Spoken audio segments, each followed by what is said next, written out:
Yo, it's your boy Ryan, Northwest Sports Fanatics, back at you with a new video. Today is Saturday, October 4th, 2025, with your boy Ryan and the Northwest Sports Fanatics. Make sure you guys subscribe to the channel. Smash that like button either now or on your way out. Donate to your boy if you can. Cash App $ORIONNWSF or the YouTube Super Chat right here. This is the moment we have been waiting for. ALDS game number 1, and we are going to get started here in just a few minutes. So let's cue up the music, take a look at the thumb, and let's get into the starting lineups. Happy Saturday, everyone.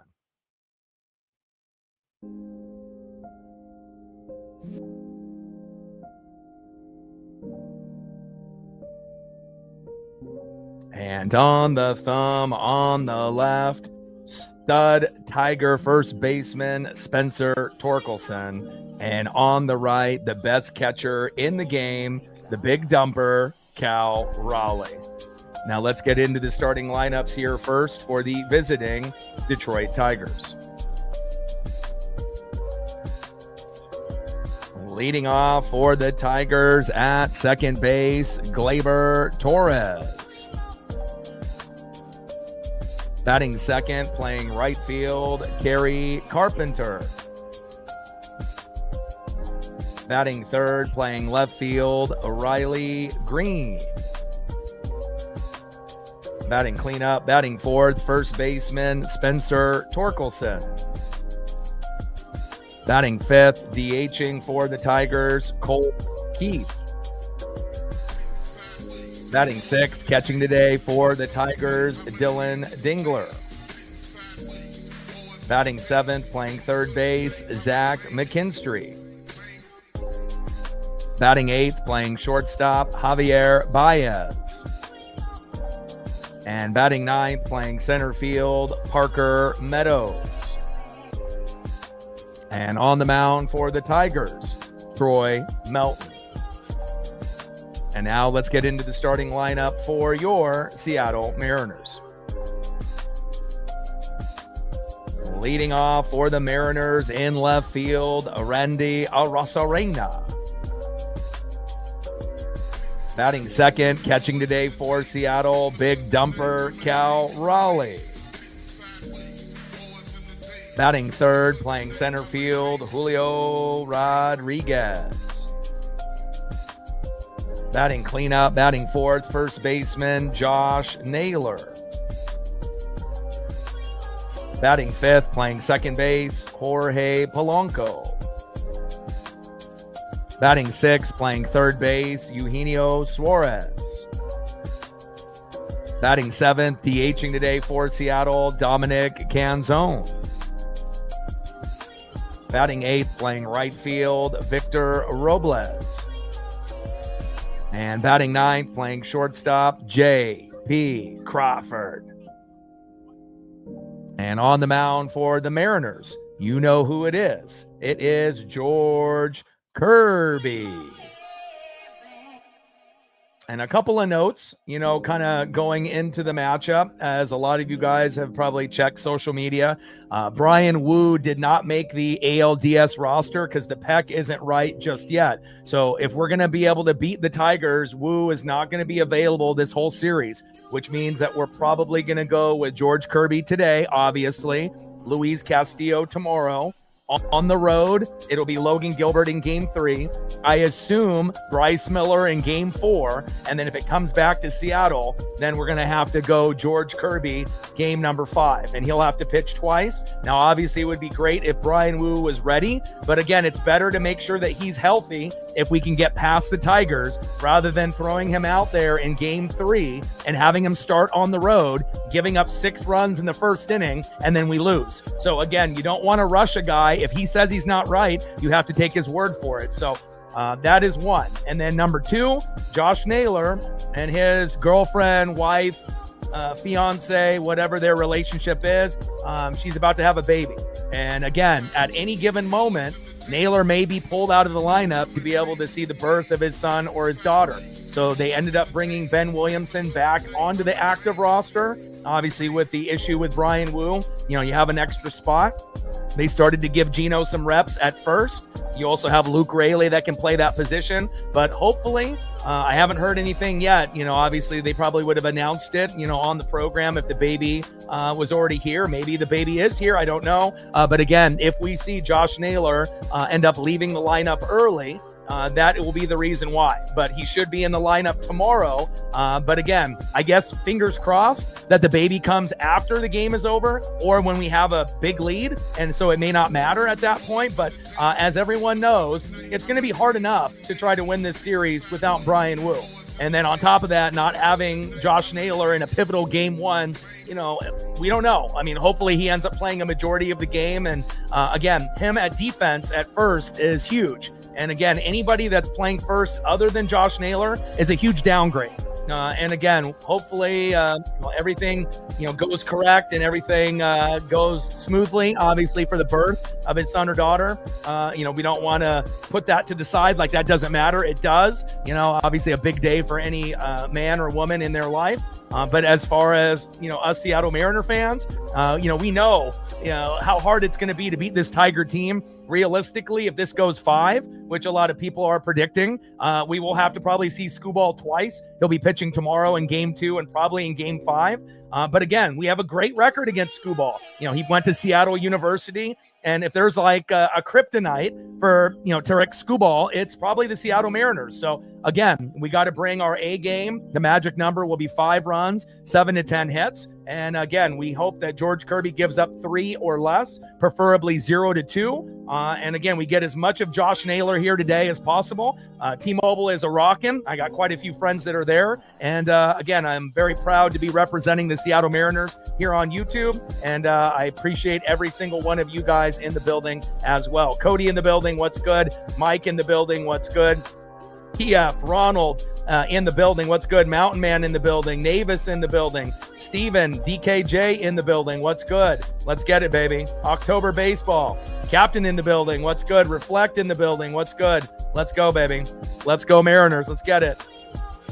Very exciting time here. And again, we know how difficult that this is going to be. Obviously, we saw how the Brewers played the Cubs, scored 6 runs in the first. They're not playing around. Blue Jays at home are very deadly, and they didn't even have Bo Bichette. They torched the Yankees. Obviously, the Phillies and Dodgers are closer because those 2 teams are probably the closest out of any 2 teams that are playing right now. And again, it could go either way. We'll have updates on that as the game progresses. Last time I checked, it was Phillies 3, Dodgers 2 in the 7th. And you guys can update us, in the chat when that ends up being a final. And definitely very, very excited to get playing in some October baseball. And my boy Brooks Beats came up with a fresh beat, not only for him and his personal, obviously, tracks, but also for us to use here. And I'm going to debut it here in just one moment. Very excited. And this one is called Contact, and it's kind of a slapper that me and him used to make when we were just, kind of drinking and kind of messing around. He's got the whole beat machine and multiple computers now, but we were making beats off his phone back in the day. And this one, I think you guys will like as well. All right, baby, here we go. Let's go, baby. George Kirby on the mound. And we are ready. Tigers, Mariners, ALDS, game number 1. Let's get it. Ronald with $1. Appreciate you. Every dollar counts. Stacks. Racks. With a little Cactus Jack. Bang, bang. We are at 1 on the Dono train. 99 to go. Let's get it.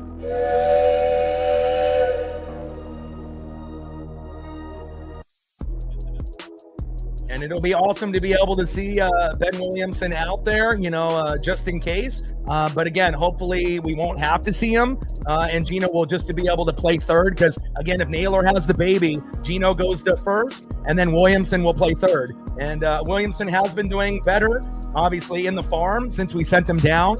And again, I like our chances in this series. It should be, we're hoping Mariners in 4 or Mariners in 5. I don't think anyone thinks the Tigers are going to win in a sweep 3 in a row. And I don't think anyone thinks the Mariners are going to win 3 in a row. But you never know. Again, this is why, we get so excited to be able to play baseball at this time of year, and pretty wild.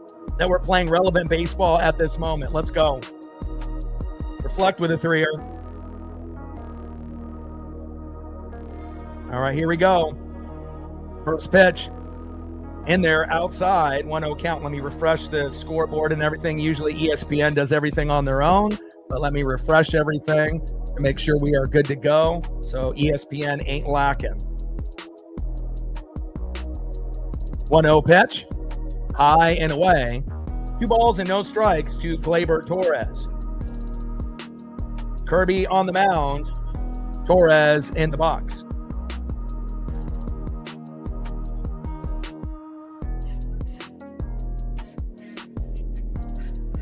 2-0 pitch in there for a strike. There we go. And then the crowd obviously gives a nice cheer there at T-Mobile. Reflect with a 3-er. Appreciate you. Eli with a 9-er. Appreciate you. Let's go M's, baby. And global broadcast on FS1. 2-1 pitch. Big swing and a miss. 2 balls and 2 strikes to Gleyber Torres. Let's go, Kirby. And we're going to have to rely on Kirby, possibly for 2 games, game 1 and game 5, but I'm okay with that. I trust him more than Logan Gilbert, Luis Castillo, and Bryce Miller. Obviously, if Woo's not ready, we got to go to our horse. 2-2 pitch, big swing and a miss, and a punch out on the first batter.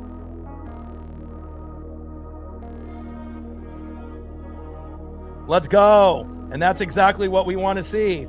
Bringing that electricity right away, George Kirby, my man.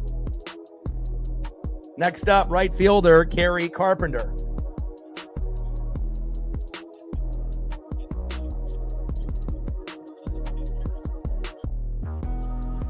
First pitch, high and inside to Kerry Carpenter, 1-0 count. Let's go, baby. Yeah, the reason that we have Castillo and Kirby going at home and not on the road, because their splits on the road are much worse. So you're going to have a better chance to win games with Kirby and Castillo at home. Gilbert is pretty good on the road and at home, so you can obviously go that route. We know Miller hasn't really been very good at home or on the road, but we have no option because Woo is out of the ALDS. So, the only time we're going to get Woo is if we end up playing, maybe the Blue Jays, if they end up beating the Yankees like they did in game 1. 1-1 pitch. That one is crushed towards left field, foul. 1 ball and 2 strikes to Kerry Carpenter. Appreciate you, Tyler. Let's go, baby. Crowd is a rockin', baby. Let's go. Carpenter in the box. Kirby on the mound. 1-2 pitch. Big swing and a miss. Let's go.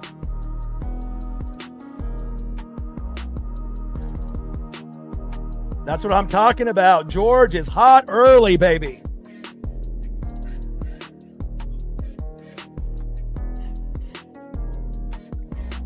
Let's go. That's what I'm talking about. That's exactly what we want, baby. Yes, sir. Striking out the first 2. Next up, big swing and a miss. Riley Green. This is probably the player that we have to keep an eye out of everybody in the lineup. They got great players top to bottom, but the player that I feel that is, the most underrated, that has had an amazing season, that has really held it down, is Riley Green. And just as I say that, what does he do? He gets a bloop single there into right field. To me, he's the best player on the team this year. Again, obviously, Skubal is the best pitcher, but if we're talking about hitters, it's definitely, in my opinion, Riley Green, and he shows why right there. Next up, first baseman Spencer Torkelson.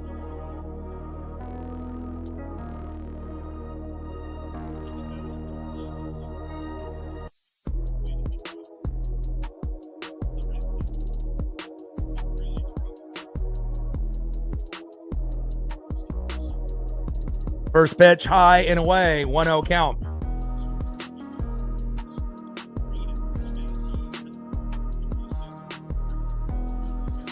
.240 average, 31 home runs and 78 ribbies for Torque, who ended up going down to AAA last year and it really struggled and really turned his game around in 2025.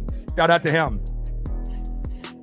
1-0 pitch, high and inside. That should have been called ball, but called strike. Torque shakes his head in disbelief. 1 ball and 1 strike from Kirby to Torkelson.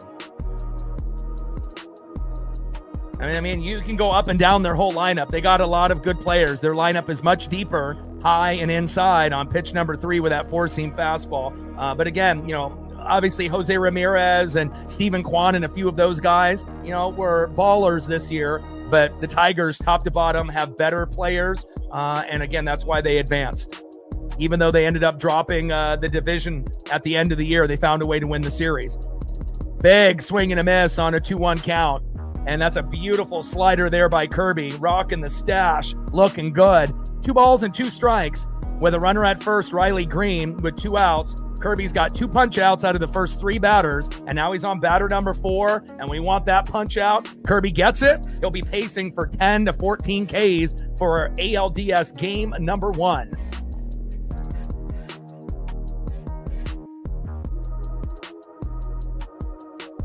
Two-two pitch. That's strike 3 looking, baby.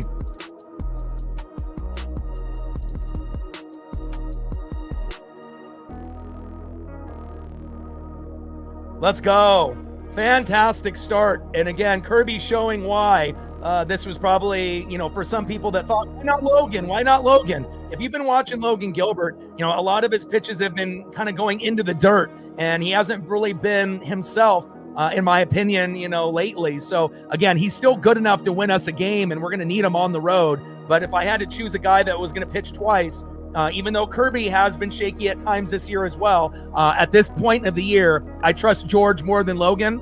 Now, if a lot of these guys didn't get hurt, 4 out of our 5 starters got hurt this year, besides Luis Castillo. So again, you have to look at who's better at home, who's better on the road, who can we, move to the road if needed. And obviously Logan Gilbert, his numbers are a little bit better home and road compared to Kirby and Castillo on the road. Their splits are much higher. So again, if you have a guy that's got an ERA of, high 2s, 3s at home, but he goes on the road and his ERA is 5 or 6, you probably want to have that guy at home. So again, nice job there by George Kirby. And let's see if we can start off this inning and get on the board right away. Leading off for the Mariners in left field, Randy Arozarena. Batting second, catching for the Mariners, big dumper Cal Raleigh. And batting third, center fielder stud Julio Rodriguez. Let's go, baby.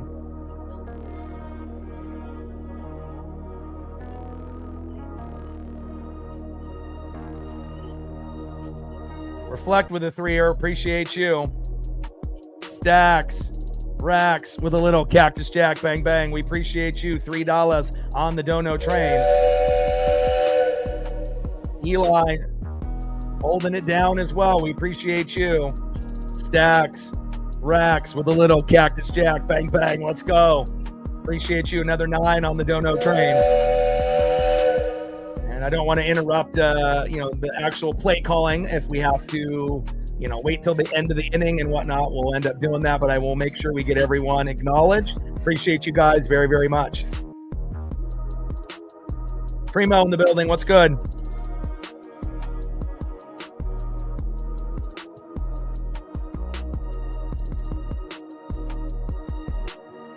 And again, we'll be busy tomorrow. I'll be doing the Buccaneers versus the Seahawks in the throwback jersey game. So I'm definitely excited about that. That'll be at 1:05 Pacific on CBS. If you guys are fans of the Hawks or just the NWSF and want to see how tough that matchup will be between 3-1 Bucks, 3-1 Seahawks, I'll be here and I'll be streaming it. And then right as soon as it's done, I'll probably have 20-30 minutes of a break and we'll do game number 2 between the Tigers and the Mariners tomorrow. So it'll be a little bit busier of a day tomorrow, but I think it'll be worth it. First pitch, fouls that one off. 0-1 count. Flying Monk with a 5-er. Appreciate you. $5 holla. Blue in the building. What's good? Pitches low and away. 1 ball and 1 strike to Randy Arozarena. Let's go. 27 homers for Randy Arozarena in 2025. Crushes it in play, but it's a line drive right to him. And again, they got some great players. And Riley Green, after making that big hit in the center, line drived it right to Riley Green. And again, if he can have power like that and just hit the gap, that's a good sign for Randy. Instead of just like a slow dribbler or striking out. 1 away. Next up is the big dumper, Cal Raleigh. 31% to hit 1+ home run, 60 home runs this season. That's number 1 in MLB. And let's see what the big dumper has in store here. Cal on the first pitch, crushes it all the way to the wall. Oh, it's foul. Holy cow. Crowd was about to explode right there. Let's go, baby.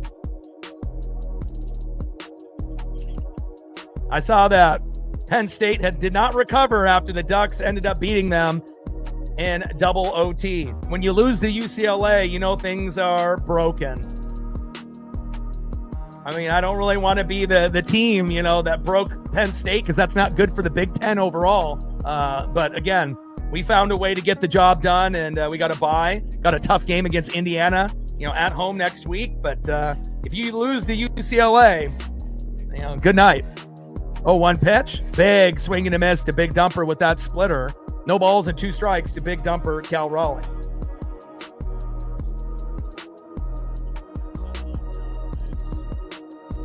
Let's go, Cal.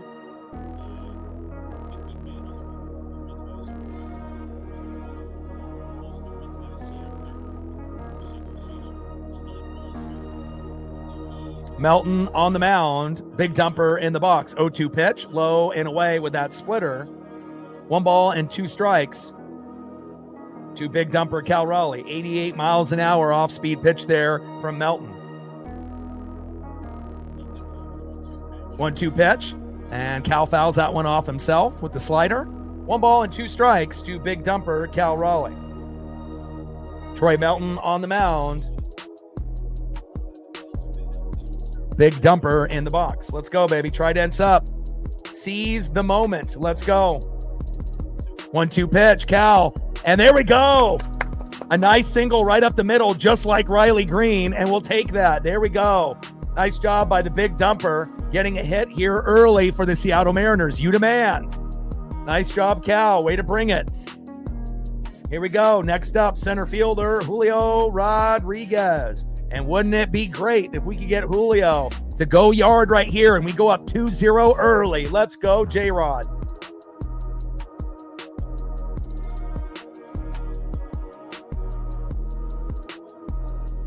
First pitch to Julio. And a line drive to third. Double play attempt. Throw to first. And looks like Julio beat out the throw there at first, but obviously not ideal to be able to hit right at third. And almost a double play was converted by Detroit. Good D by them. Give them credit. Fielder's choice, runner out there at second. That would be Cal. And Julio actually showing some hustle at first, which is nice to see. Pretty close call. And it looks like he just beats it out by a second. Nice hustle by Julio Rodriguez, which we haven't always said throughout the year. Great job. All right, here we go. The man of the hour who's going to have a baby sometime today, more than likely. Josh Naylor. And hopefully, we have him for at least half of the game, but I'm hoping the whole game. And assuming that his wife has a baby maybe after the game is over. 299 average, 9 homers, 33 ribbies with 54 games with Seattle. Obviously batting, at home, a cool, 340, 350 for a majority of that time. Pitches low and away. 2 balls and no strikes to Josh Naylor. And this is a guy that I think universally we can all agree this has been probably the most popular, and not only the most popular, but the guy that has exceeded expectations, for everything that he does, offense, defense, stealing bags. And again, we need to have a player like him on our team long-term if we want to be able to make the playoffs year in and year out. I don't think we've ever picked up a player of his skill set at the deadline ever, maybe even in the offseason. He is fantastic. 2-0 pitch, high and away. Melton having a meltdown, and we like that, baby. 3 balls and no strikes to Josh Naylor. Let's go, Nails. Let's go, Big Grumper. This feels like a walk. 3-0 pitch. And there we go. Can't even hit the strike zone once in 4 pitches. Thank you so much, Melton. We love that. And Naylor takes his base. Runners at first and second now. Julio at second, Naylor at first. Next up is Jorge Polanco. Can we get a Polo 3-run jack right here? Set the tone early and often. Why not us?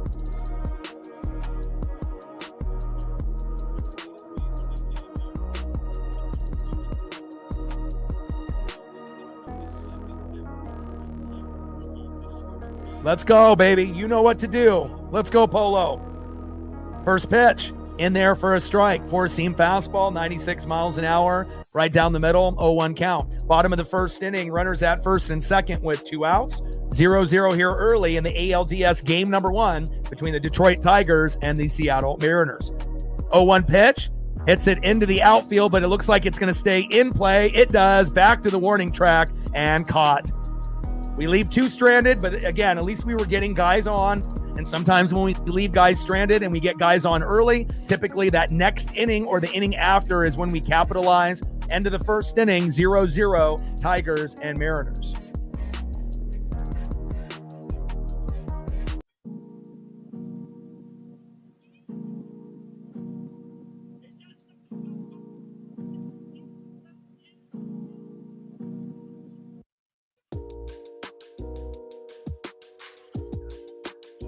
Like, sub, donate, comment, share. If you haven't smashed that like button yet, please do. Help us get to 300 likes, 100 on the dono train. And 5 to 15 subs. Once we hit that, we'll go 15 to 30. And once we hit that, we'll go 30 to 50. Let's go. Let's see who's up next here for the Tigers in the top of the second inning. Next up for the Tigers, DHing in the 5-hole, Colt Keith. Batting second, catching today for Detroit, Dylan Dingler. And batting third in the 7-hole, third baseman, Zach McKinstry.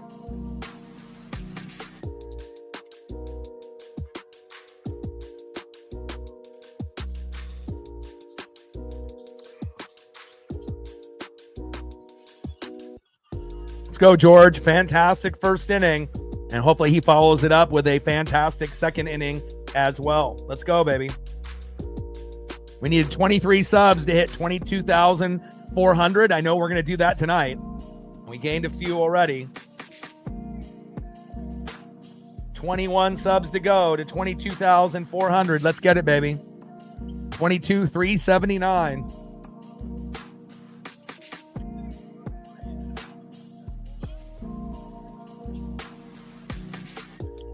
Looking forward to game number 2 tomorrow versus Skubal. Even though Castillo, sometimes is trustworthy, sometimes not. And obviously the Buccaneers and the Seahawks are going to go at it before the game starts for ALDS game number 2. So it gives me just enough time to do both. And again, I just wish that injuries weren't going to be such a big factor for both teams. More for Tampa than Seattle. Seattle will have a few guys out, but Tampa's list is a little bit longer. A lot of guys are going to play hurt, but again, not having Mike Evans and Bucky Irving will be tough. But again, we still have some capable backups that can get the job done. And I definitely think it's going to be a must-see TV type of game, not just because of the uniforms alone, but just who these two teams are. We assume both are going to be in the playoffs. Both are 3-1. And I'm looking forward to the great matchup between the Buccaneers and the Seahawks, as well as ALDS game number 2 tomorrow. It will be a busy day, and I hope you guys will be able to join me. 1 hit apiece here early, 1 for Cal, 1 for Riley Green. First pitch here. Inside there with a strike with that sinker, 97 miles an hour by George Kirby. And he is locked in here on Colt Keith.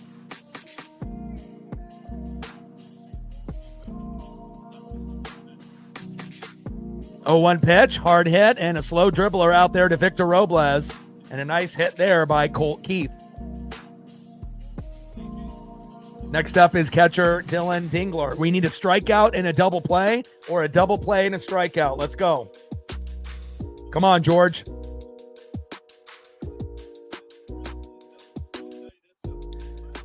Yeah, but the thing is, if you look at the injury list, Eli, we have like my whole team on offense and defense is hurt. So, and even in the guys that are going to play, they're playing hurt. So, your guys' list is like, 5-6 guys. Half of them are still going to play. And, we'll see how it goes. But again, as far as player for player, it's not ideal to have like almost your whole secondary out. Hall of Fame wide receiver Mike Evans out, my number 1 running back out, and Bucky Irving. So we'll see how it goes. But hopefully we'll be able to compete. Pitch is high and inside. 2 balls and no strikes to Dylan Dingler. But I have never seen a list of injuries for a team as long as the Buck list for this week. It's like 20 players. It's insane, but I know some of them will play hurt. 2-0 pitch. Pitch is high and inside. 3 balls and no strikes to Dylan Dingler.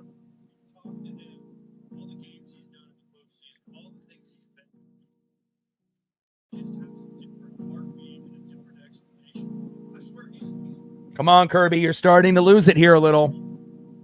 3-0 pitch. And high and inside, and that's a walk. Come on, Kirby. We need you. Colt Keith with a single. Dingler with a 4-pitch walk. Come on now. Next up is third baseman Zach McKinstry. And we definitely need a strikeout and a double play, or a double play and a strikeout right now.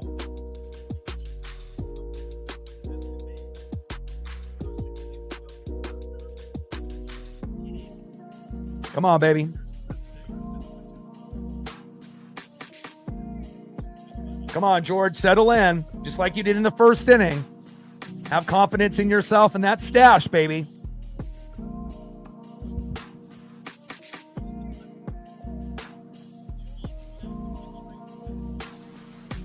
First pitch, high and away, 1-0 count. 97, 98 mile an hour sinker. Come on, George. Kirby on the mound, McKinstry in the box.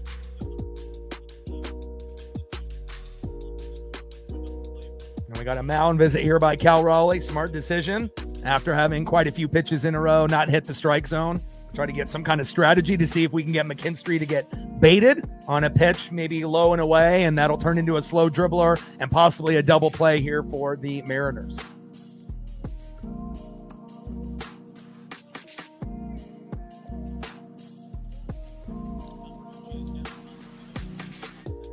Trident's up, seize the day. Let's go.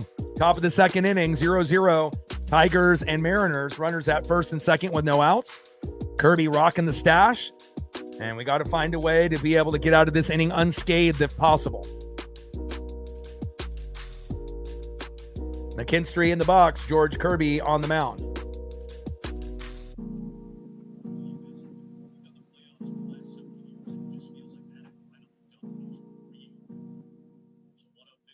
One 0 pitch. Inside, perfect pitch there, right there on the line with that sinker. And that was a great mound visit by Cal Raleigh. It shows you how important he is as an additional manager, that's in the lineup to be able to help out the starters and the guys in the pen. Beautiful. 1 ball and 1 strike to Zach McKinstry. Do it again. 1-1 pitch. There we go. Gets him to foul that one off towards left field. Now we're back in it. 1 ball and 2 strikes from Kirby to McKinstry. Let's go, baby. Trident's up, seize the day. Let's go. Crowd is rocking at T-Mobile. 1-2 pitch. And fouls that one off towards that third base line with a laser foul.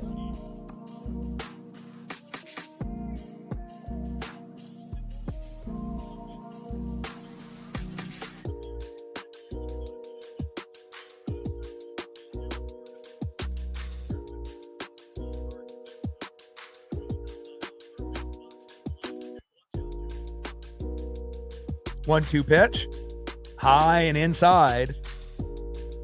2 balls and 2 strikes from Kirby to McKinstry.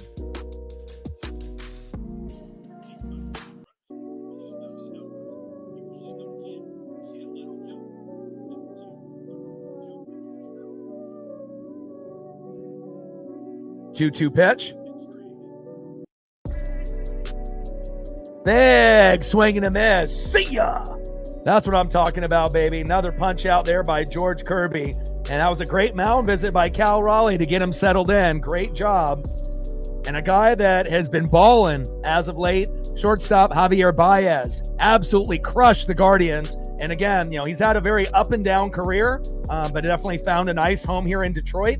And we'll see what we have here with runners at first and second now with 1 out. Can we get Javi Baez with a slow dribbler up the middle for a double play to get out of this inning? Let's go.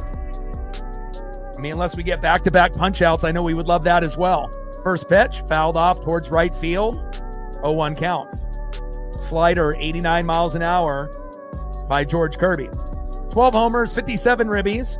And in the wild card, he went 5 for 11 against the Guardians. So he definitely started to kind of find himself in that particular series. I watched every game, so I would know.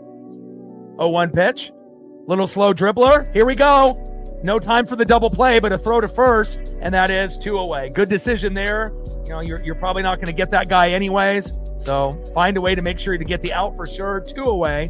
Runners advance now to second and third, and now we have a chance, hopefully, to keep them stranded in the top of the second. Next up is center fielder Parker Meadows. Let's go, George.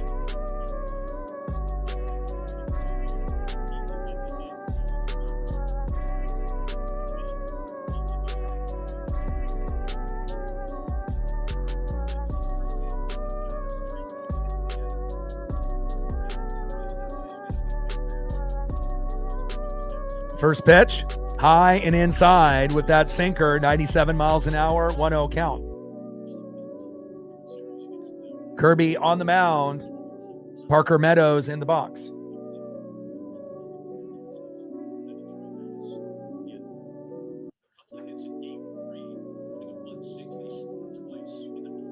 One-oh pitch.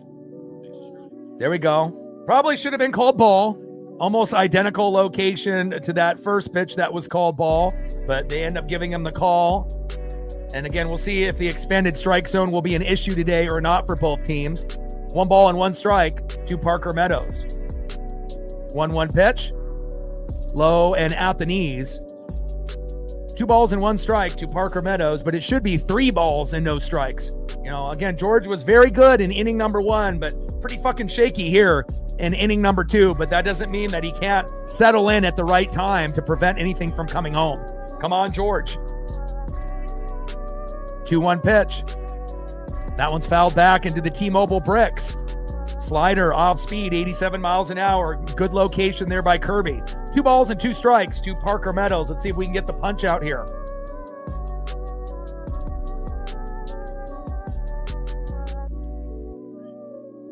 You know, and some guys, you know, it's going to be inside and outside. Other guys are going to be at the bottom of the strike zone and the top of the strike zone, and we'll see what we get here today.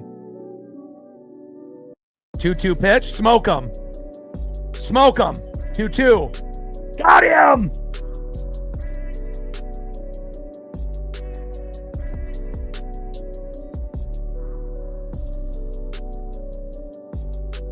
There we go, baby. And again, that mound visit by Cal Raleigh, it shows you how important, you know, those things are when you're not going to have Woodworth come out or Dan Wilson come out. You know, you can just take a time real quick, you know, have a little talk. If Mitch Garver, you know, or Harry Ford is back there, they're not going to be able to, you know, have the timing down and the words that need to come out in that situation to be able to give that swag and confidence and, you know, vibe to that pitcher, you know. And again, that's why we have to be so thankful that we have Cal Raleigh, and he's done that many, many times throughout the season. Great job by Kirby. Runners on board, and we keep them stranded just like they did with us in the first inning. Now it's time to get on the board. Let's see who's up next here for the Mariners.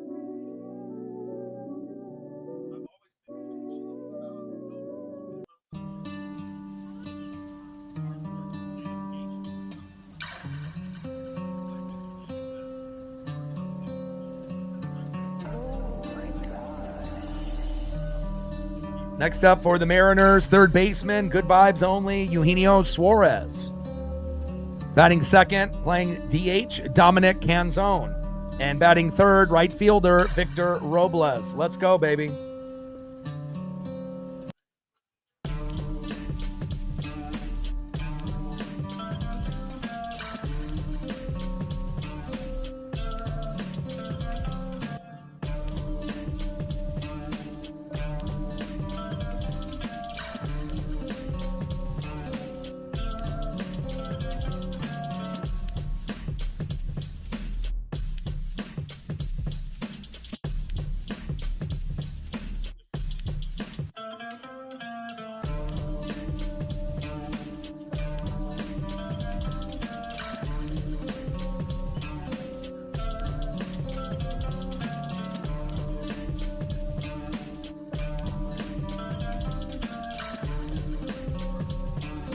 AR in the building. What's good?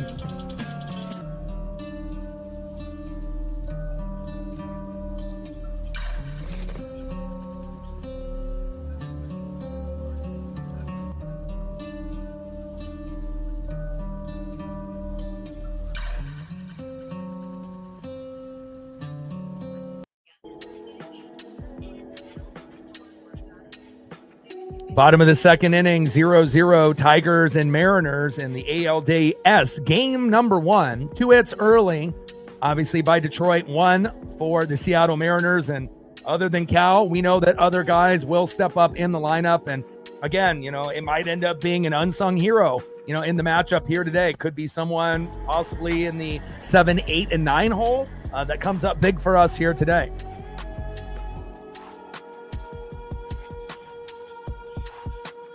First pitch to Gino, takes a strike looking on the corner, 0-1 count. 0-1 pitch, low and at the knees with the sinker, off speed. 1 ball and 1 strike to Eugenio Suarez. Come on, baby, good vibes only, lock in. Come on, Gino. 1-1 pitch, low and at the knees with the splitter. 2 balls and 1 strike to Eugenio Suarez.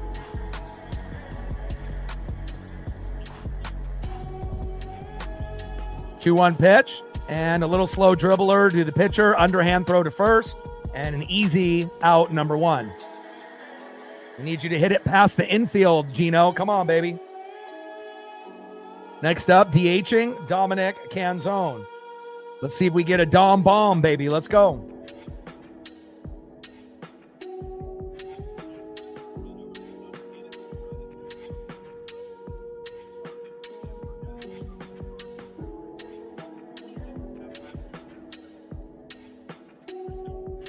First pitch, big swing and a miss.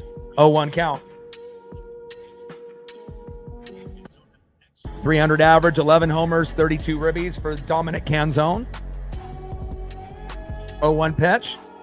And a little check swing that goes foul towards third base. No balls and 2 strikes to Dominic Canzone.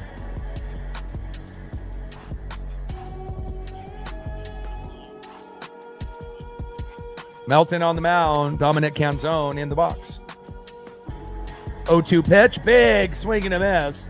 And a nice punch out there by Troy Melton, giving some electricity to the Tiger fan base. And that is 2 away. Next up, right fielder, Victor Robles. Let's go, Victor.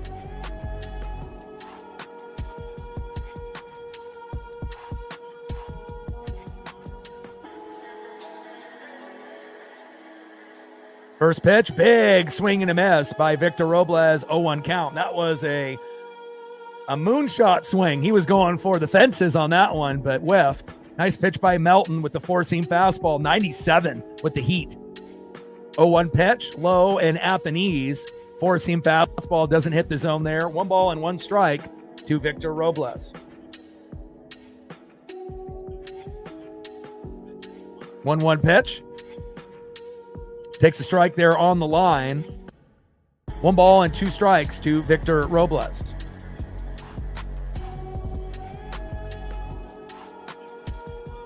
One-two pitch. And a good eye there by Victor by not swinging on that slider low and away that went into the dirt. 87 miles an hour on that off-speed pitch. 2 balls and 2 strikes from Melton to Robles.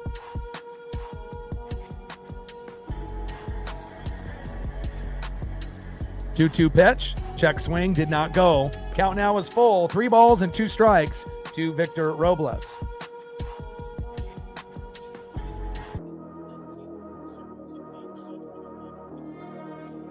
3-2 pitch, check swing. Victor gets that one to fly off into right field. Count still remains full. 3 balls and 2 strikes to Victor Robles.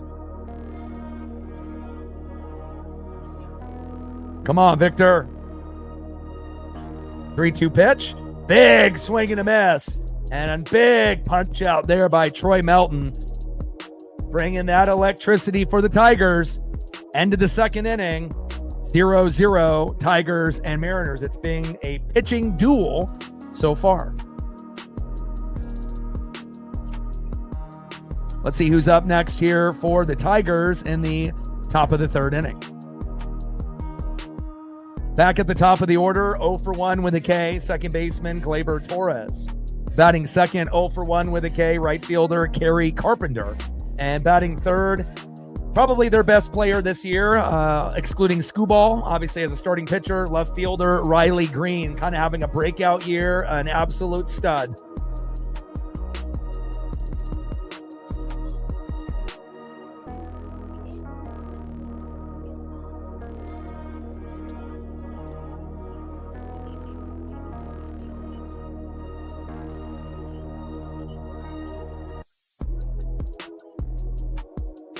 Gained a few more subs. 19 to go to get to 22,400. Like, sub, donate, comment, share. If you haven't smashed that like button yet, please do. Help us get to 300 likes, 100 on the dono train, and 5 to 15 subs. Let's go. And we'll need all the help that we can get by people in the room, the regulars, to be able to help us out, to get those people that are watching, 321 in the room, for us to hit 100 likes first, then 200, and then the big goal is 3. Let's go. Cody says we're at 85, 15 more likes to get to 100. Let's go, baby.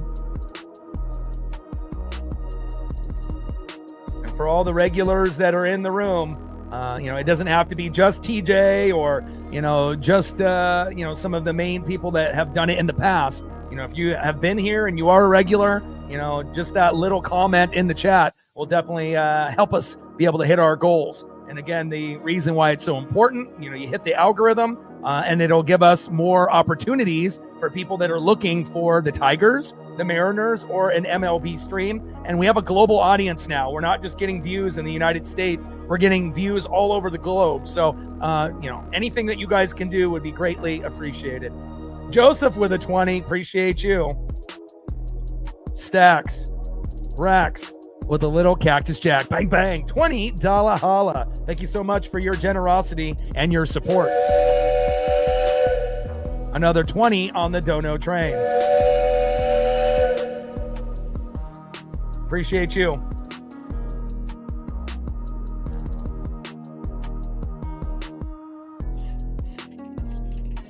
Let's go, baby.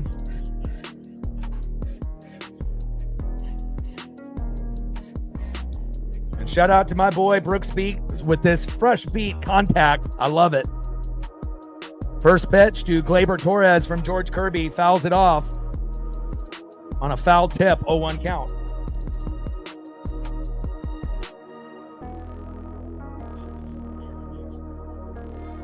Oh for 1 with a strikeout in the first. Come on, George. 0-1 pitch. Low and away. Off-speed pitch, 87 miles an hour with that slider missing. 1 ball and 1 strike to Gleyber Torres.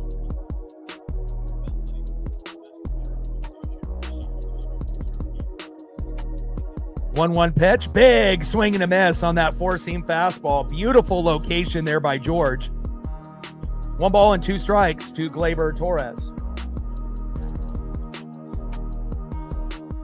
Yeah, definitely when I listen to certain beats, it reminds me of, certain artists and whatnot. And, kind of sounds like maybe like a Future beat or Mobb Deep from back in the day. And it definitely has a feel of like anybody could end up, spitting a verse on it. And he's so talented, and I will always support my friends. Shout out to Brooks Beats. 2-2 pitch and line drive. Is that fair? And it looks like Gleyber is fair. Get it, Victor. And that's going to be a stand-up double by Gleyber Torres. 2-strike, 2-bagger there by Gleyber. Nice job by the former Yankee. Next up is right fielder Kerry Carpenter. And again, we don't mind if they end up getting hits. We just have to make sure that they don't come home. So if that means that we have guys at first, second, and third, first and third. But as long as we're not giving up the big home runs and we're not giving up the big RBIs, a hit here and a hit there is going to be just fine.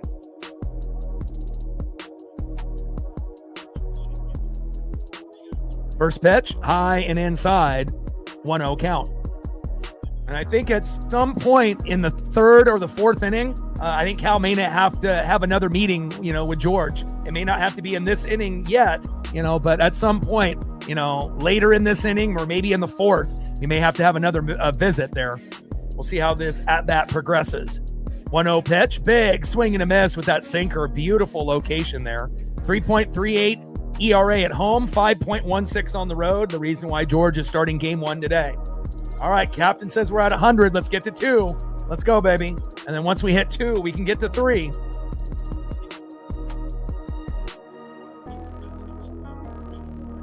One ball and 1 strike from Kirby to Carpenter. Trident's up. Seize the day. Seize the moment. 1-1 pitch, fouled back and out of play. 1 ball and 2 strikes to Kerry Carpenter.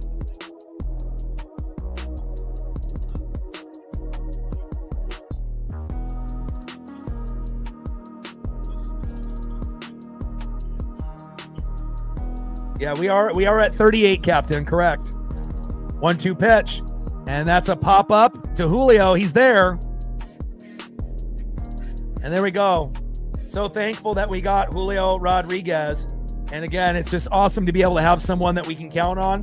And I think after, seeing what he does in the second half of the season, there's no real point of us bitching and moaning if he starts slow, in the first half of the season. At some point he will put together a full season, but at the end of the day, even when he struggles for half the year, he still ends up having one of the best seasons out of any center fielder in the game. It's just kind of unfortunate that, he's not able to put a full season together yet, but that also makes him that much more special, that he's able to put up numbers better in half of a year than all the other center fielders in a full year. So again, at some point when he figures it out, 40-40, 50-50 could end up happening. And I wouldn't want any other center fielder on the Mariners but Julio Rodriguez. Love him. 1-0 pitch to Green, high and inside. 2 balls and no strikes to Riley Green. And this is their most dangerous hitter, if you're not familiar. Kind of broke out this year with 36 home runs, but is a guy that could definitely hit 25 to 45, for a good chunk of his career. Great baseball IQ, very patient in the box, and again, has definitely willed them to many victories this season. Very good player. Not to say that Torres, Carpenter, Torkelson, Keith, Dingler, McKinstry, Baez, and Meadows aren't good. A lot of these players are very good. But I think Riley Green, to me, he's kind of the standout guy.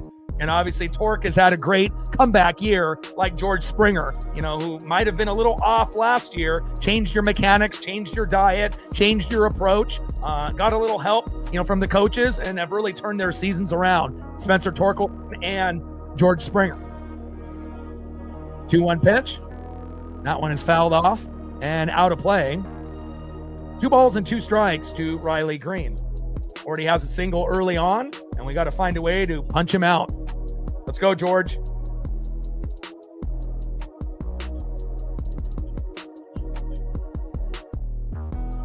Most ribbies with 200 plus strikeouts, 111. And obviously he wants to get those strikeouts down, but sometimes that's part of the game, especially if you're an aggressive hitter. 2-2 pitch. And that one is going down that left field line. I mean, we know what it's like to have a player that's good, but also strikes out a lot. We have our own, Eugenio Suarez. So yeah, a guy that has almost 50 home runs, but strikes out more times than we would like to admit.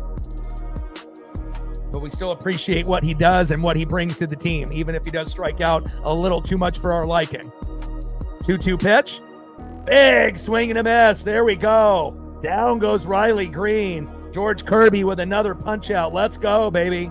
That's what I'm talking about. Way to bring it, George. 2 away. Next up, maybe their second best player on the team at the moment, first baseman Spencer Torkelson. Judah in the building. What's good?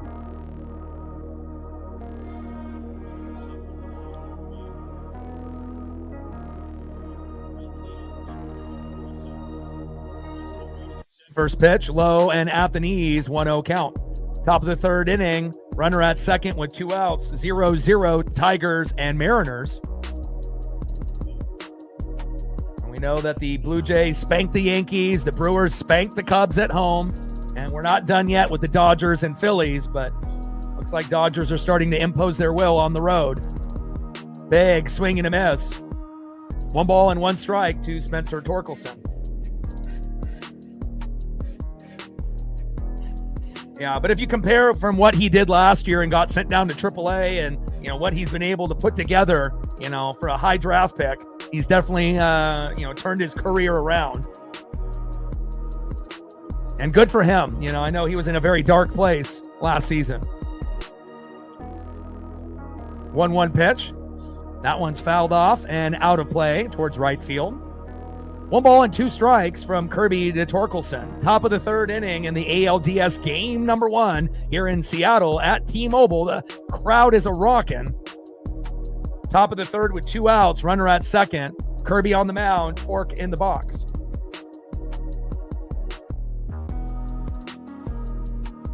1-2 pitch. Popped up, should be a routine play here.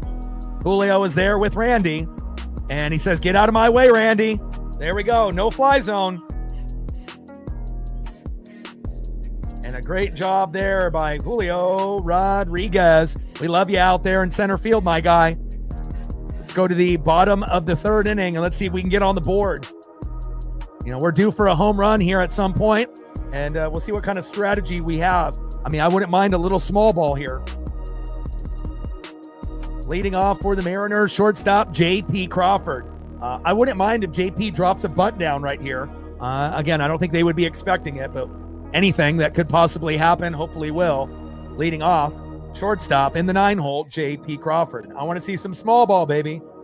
Batting second, 0 for 1 with a nice line drive to Riley Green in his first at-bat.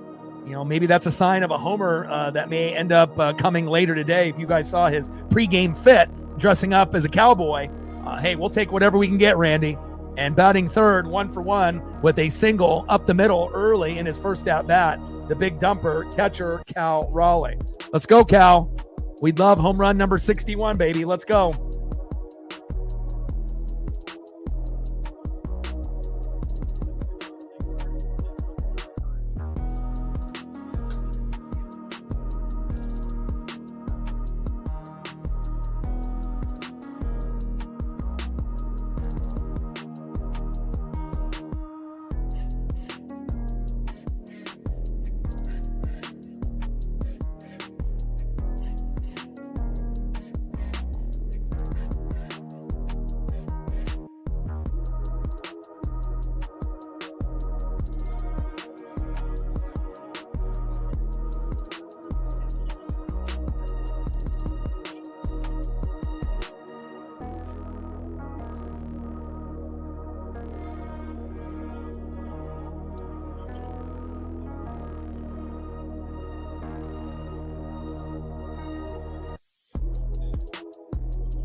Let's take a quick look at the stats here early on. George Kirby, 3 innings pitched, 3 hits, no earned runs, 1 walk, 6 Ks, 54 pitches, 35 strikes. And let's take a look at Troy Melton. He's been doing pretty good as well.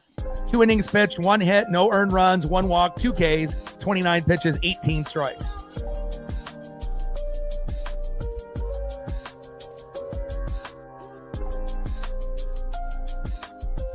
Come on, JP. Let's go, baby. Got to find a way to get on base. Singles, doubles, triples, home runs, bunts, anything that didn't help us here. First pitch, big, swing and a miss.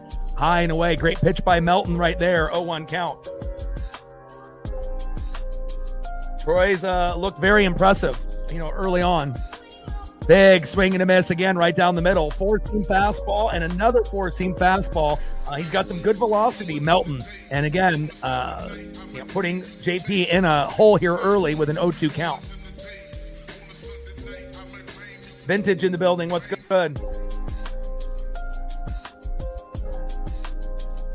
0-2 pitch. Low and at the knees with the slider, off speed, 85 miles an hour. Bottom of the 3rd inning, 0-0, Tigers and Mariners. Nobody on with no outs. Melton on the mound, J.P. Crawford in the box. 1-2 pitch, J.P. slow dribbler. Should be a routine play to first. And that is 1 away.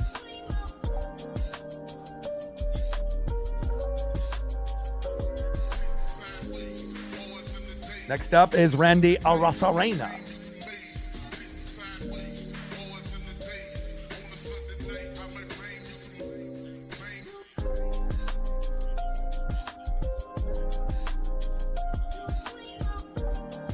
First pitch to Randy, takes a strike looking there on the line, 0-1 count.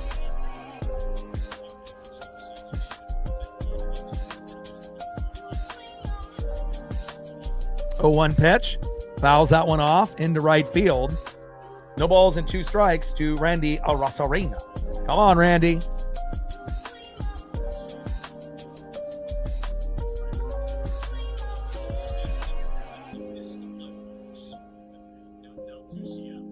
O2 pitch. Good awareness there. High and inside. 1 ball and 2 strikes to Randy Arozarena. 1-2 pitch. And that's strike 3 looking. Great pitch there by Troy Melton. Another punch out for Melton and the Tigers. And again, we have seen quite a few batters getting struck out looking for both teams here early.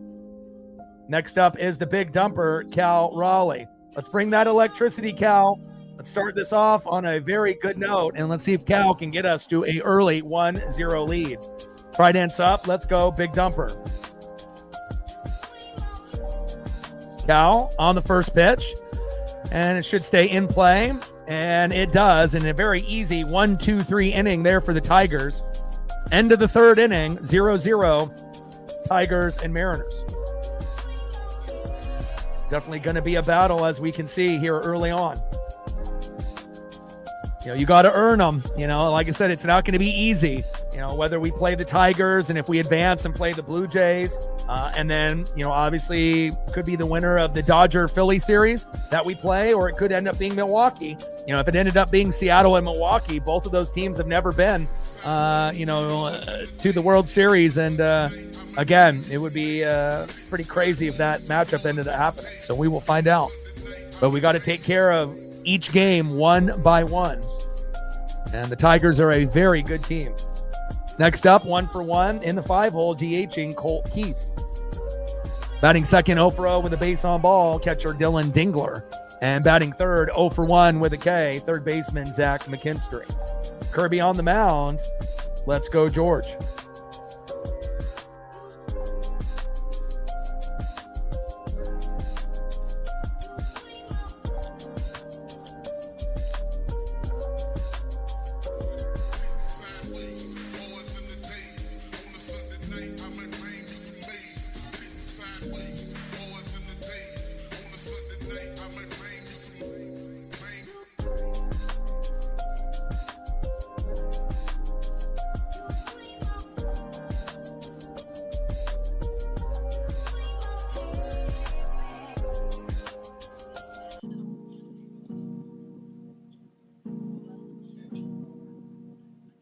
Pitching has been good. Not every game, is going to be, high scoring. Some games are, going to be a little low scoring, and then we might have to wait for the starters to go out, and, hopefully that our bullpen will be strong, and we'll just kind of see where it goes. But obviously it's been a very competitive matchup here early, which we kind of knew it would be.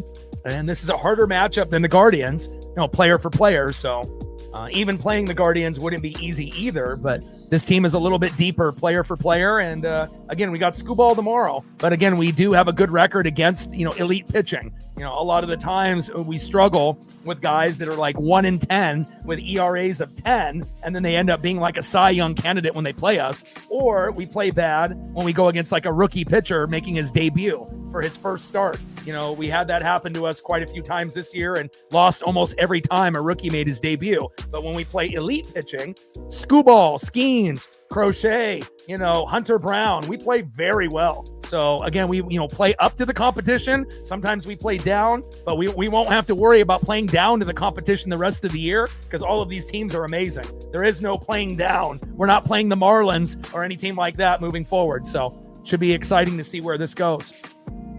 Top of the 4th inning, 0-0 Tigers and Mariners. First pitch. High and away. And that expanded strike zone there by this particular ump.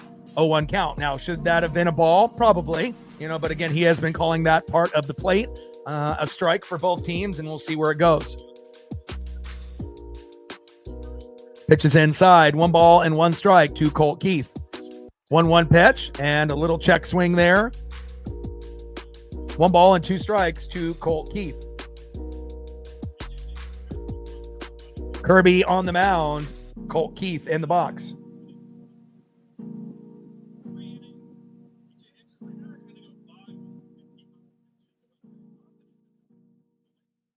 ALDS game 1, best of 5. Kirby rocking the stash, baby. 1-2 pitch, high and away with that sinker. Almost in the same location as the strike that was called for him on pitch number 3. So not a lot of continuity, based on this ump. It was almost the exact same pitch. One was a ball, one was a strike, exact same location. 2-2 pitch, big swing and a miss. And a big change up there, and down goes Colt Keith. Nice job by George Kirby with that electricity. Another punch out by George. Way to be. And that's 7 Ks for George Kirby compared to 3 for Melton.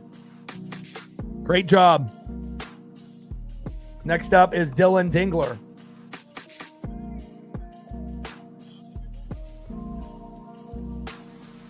And let's be honest, if Logan Gilbert would have started game 1, would the score be 0-0? Would Logan Gilbert have 7 Ks? I doubt it. Not to say that Logan isn't good, but again, just the way that he's been pitching, using his whole body, and a lot of those pitches were kind of wild going into the dirt in front of the catcher. I know that, he'll play as good as he can on the road for game 3, more than likely, because we're going to need him to win that game, or at least compete. And hopefully the bats will come alive on the road in Detroit, but I think they made the right decision with Kirby in game 1, Castillo in game 2, especially if the bats come alive on Skubal and we can kind of steal one in game 2 tomorrow with Castillo on the mound, because that would be much better than him on the road. 1-1 pitch popped up, and that should be a routine play here. Julio is there. Polo is there. And they decided for Julio, said, I got it, my guy. Don't worry about it. 2 away.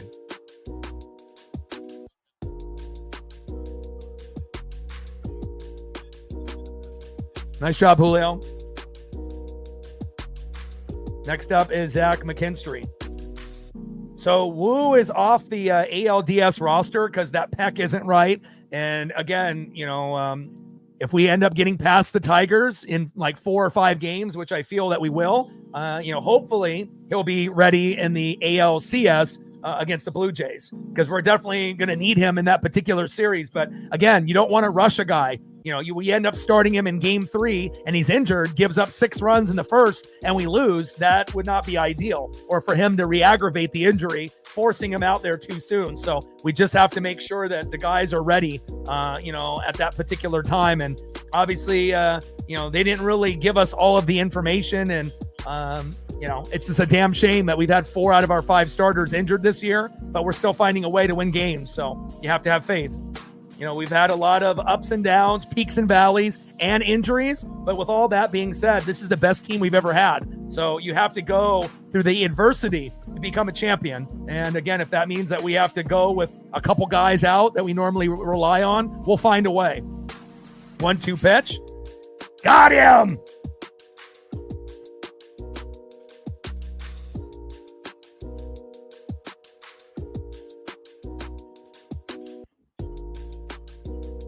All right, baby. Kirby doing his job, but now we need the bats to come alive. All right, they got 3 hits. We got 1. Kirby's doing his job. Now it's up to the hitters to do theirs. Let's go. We got to stop fucking around. Time to be able to get, back-to-back hits. Or if we end up getting plunked or a walk, we need guys on base. And if we can't go back-to-back 3 hits in a row, we need somebody to hit a home run. And again, we know 50 to 51% of the total runs the Mariners hit are what? Home runs. Next up, 0 for 1, Julio Rodriguez. Trident's up. Let's go, Julio. We know you can do it. Batting second, 0 for 0 with a walk. First baseman, Josh Naylor. Let's go, Nails. And batting third, 0 for 1, second baseman, Jorge Polanco. You know what to do, Polo. Let's go. Somebody's got to step up. And typically, once we get that first home run, that second home run is right around the corner. Sometimes the next batter. And again, we can heat up in an instant. Sometimes it's 0-0 inning after inning. And then all of a sudden, the pitcher has a little bit of a meltdown. And then we score 4 runs in an inning. And then we don't look back. So again, we're due. And hopefully we can get on the board in this inning with at least 1 run. Let's go. Trident's up. Let's go, M's. Seize the moment.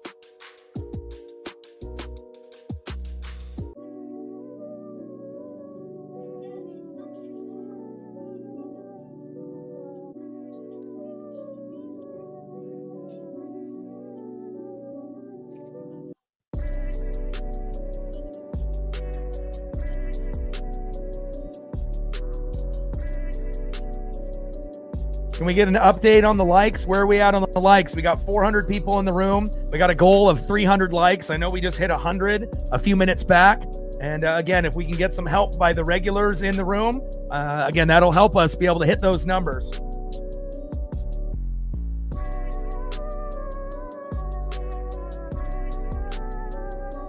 We're at 38, 62 more to hit the Dono train number for the first goal. Let's go, baby. I know we're a little over 100 on the likes. Let's see if we can get to 300. With 404 in the room, we should be able to do that if we just get some consistent help by the people in the chat. Let's go.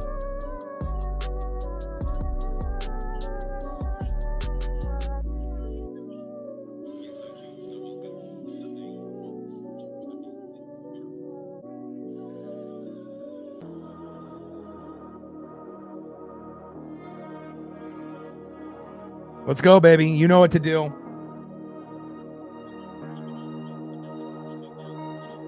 So Dodgers beat the Phillies. That's a big win for the Dodgers on the road. And again, they started to get hot at the right time. And the winner of that particular series may end up representing the National League. You know, don't be surprised if the Dodgers end up being that team. It could be them.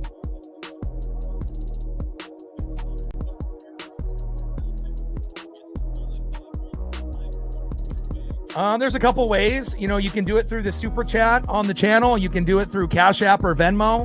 Those are usually the three main ways people donate if they want to. Pitches low and at the knees from Melton to Julio. 2 balls and 1 strike to Julio Rodriguez. 2-1 pitch, low and away. 4-seam fastball hitting that corner. 2 balls and 2 strikes to Julio Rodriguez. Cody says 122. Let's go, baby. TJ says 52 to 200. Let's go. And here we go. Back. See ya. You ask for a home run, you get a home run, baby. Let's go. And I told you it was time. Let's go, baby. ESP is on point. Julio Rodriguez, 1-0 Mariners. Let's go.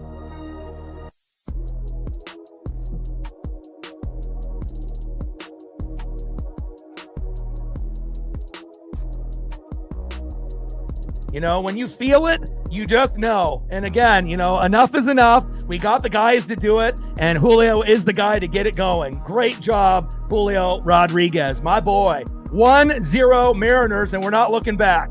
Let's go. And again, we'll come up with a few ESP moments, you know, every single stream.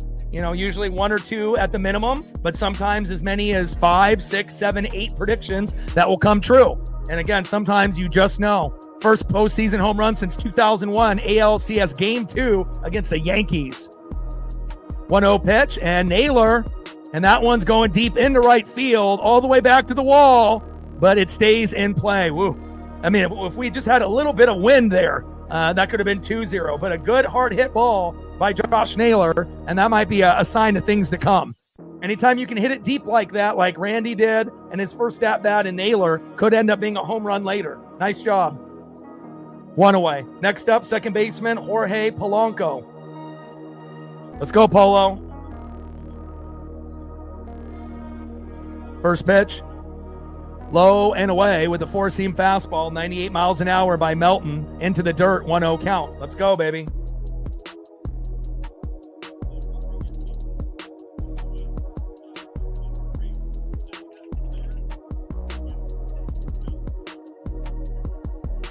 One-oh pitch, high and away. Melton having a meltdown.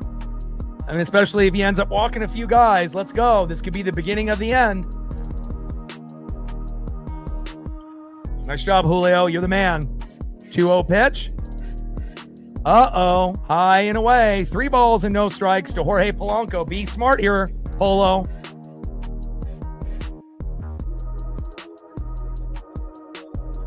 Great swing by Julio Rodriguez on a pitch that normally guys would not be able to homer off of. Takes a strike on a 3-0 count as Polo started to walk to first a little prematurely. 4-seam fastball by Melton, 96 miles an hour. 3 balls and 1 strike to Jorge Polanco. 1-0 Mariners.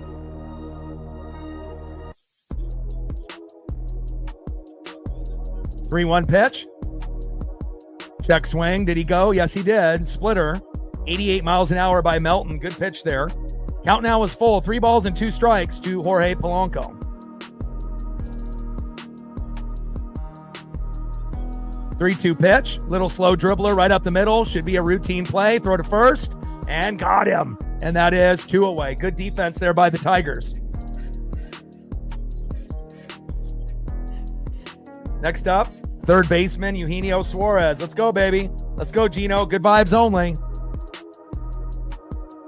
And to be able to pull his hands inside and pitch and swing at a pitch that's kind of high, and to be able to drill it with that kind of force.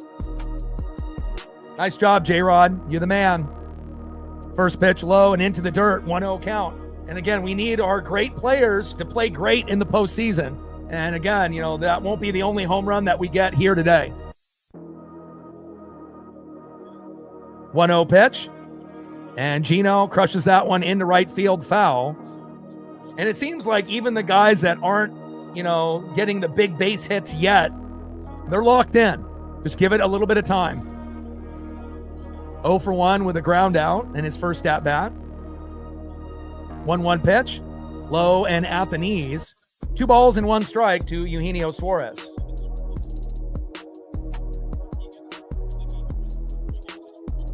Let's go, Gino.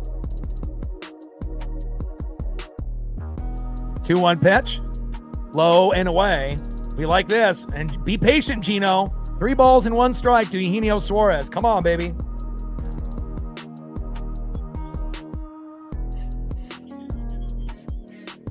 3-1 pitch.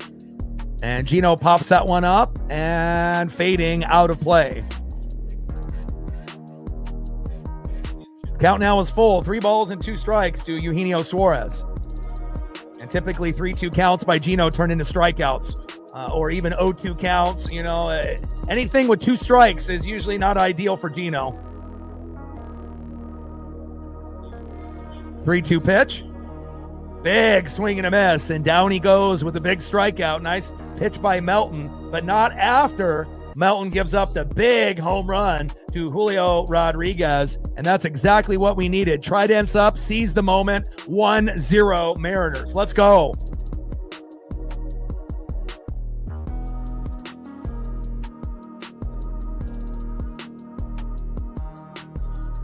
See who's up next here for the Tigers in the top of the 5th inning. Shout out to my boy Brooks Beat with the great anthem for Julio to hit that homer, baby. And he's in a contest here today, so I obviously wished him luck, and hopefully he ends up winning it. Next up, 0 for 1, shortstop, Javi Baez. Batting second, 0 for 1 with a K, center fielder Parker Meadows. And back at the top of the order, 1 for 2 with a K, Gleyber Torres.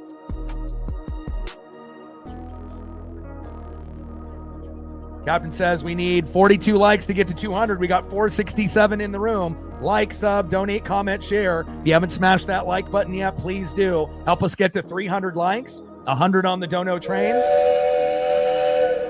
And we'll be looking to gain 5 to 15 subs. Once we hit that, we'll go 15 to 30. Once we hit that, 30 to 50. Let's go. 1-0 Mariners. Let's go, baby.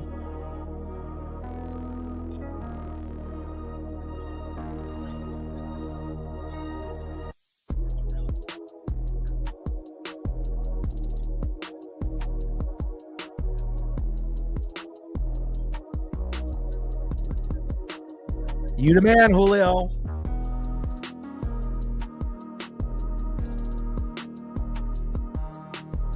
Like it up, baby. 29 more. Monkey Kung Fu with a $50 holla. Way to represent. Thank you so much. We appreciate you. Stacks. Racks with a little Cactus Jack. Bang, bang. Let's go.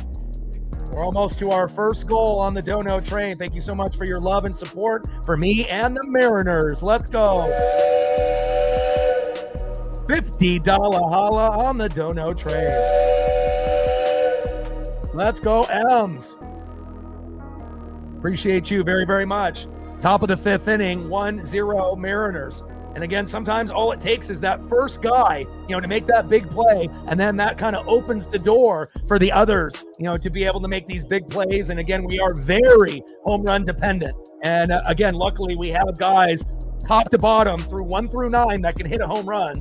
Most teams can't say that. So obviously we have some guys that are better than others on hitting those homers. But even guys at the bottom of the lineup like JP, can still hit one once in a while.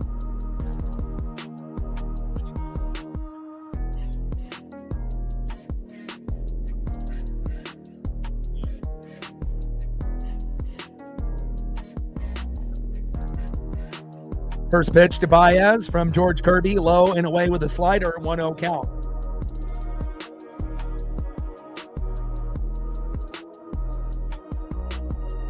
Line drive by Javi Baez. Victor Robles is there, and that is 1 away.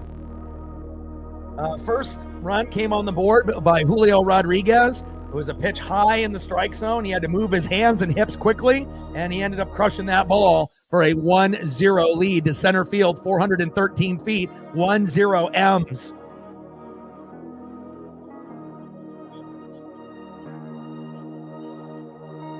Next up is center fielder Parker Meadows.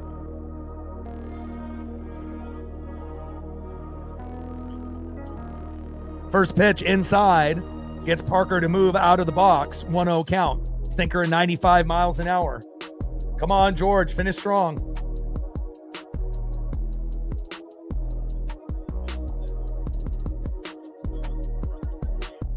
1-0 pitch, high and away. 2 balls and no strikes to Parker Meadows.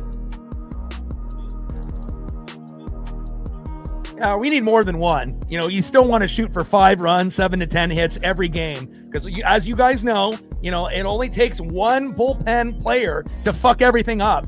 We've seen Brash fuck it up, give up 4. We've seen Vargas give up 1, 2, 3, 4 lots. So again, even though we have a 1-0 lead, you just don't really know whose bullpen is going to come to play. We obviously feel confident that we're at home, but anything can happen. So we want to make sure we're giving our bullpen a little cushion, and I do believe we'll get a few more. Pitch is fouled off there behind the plate. 2 balls and 2 strikes to Parker Meadows. But again, do we have the ability of winning a close game like 1-0 or 2-1? Yeah, we do. But again, it's not really our style. Our style is usually getting to 5 runs or more and imposing our will against the other team. Shout out to Brooks Beats with the banger. 2-2 pitch, high and away. Count now is full. 3 balls and 2 strikes to Parker Meadows. As soon as I heard the beat too, I was like, I gotta have this for the channel. This is killer. And I already know when his beat is like a fire beat because I re-listened to it like 3-4 times. And he is a genius on the beat pads. 3-2 pitch, fouled off. Behind the plate, count still now full. 3 balls and 2 strikes from Kirby to Meadows.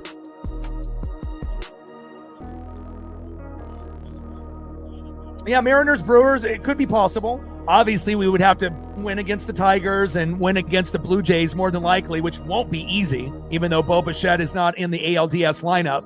But we don't have Wu right now either. So, again, we'll find out how it plays out, but again, if it ends up being Tigers and then Blue Jays and then it ends up being Mariners, Brewers, Mariners, Dodgers, Mariners, Phillies, again, it's not going to be easy any way you cut it, but we like our chances. 3-2 pitch. And crushed into right field, right in front of Victor Robles, and a nice hit there by Parker Meadows. Nice job by Parker with a little electricity there for the Tiger fan base.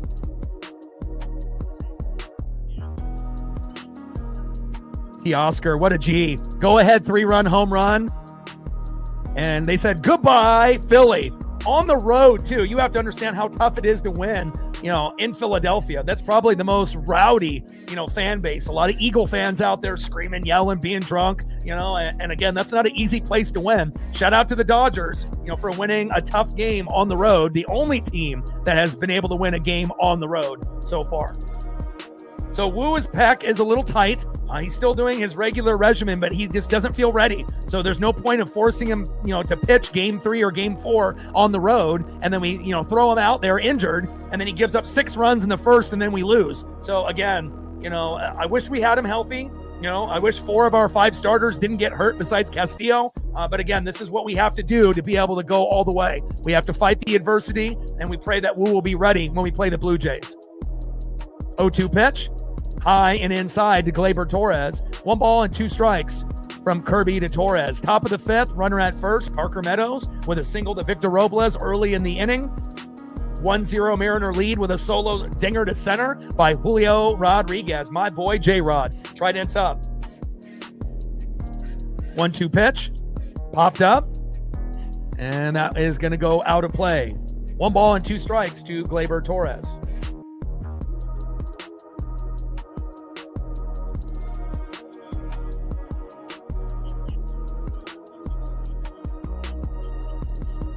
Jim in the building. What's good?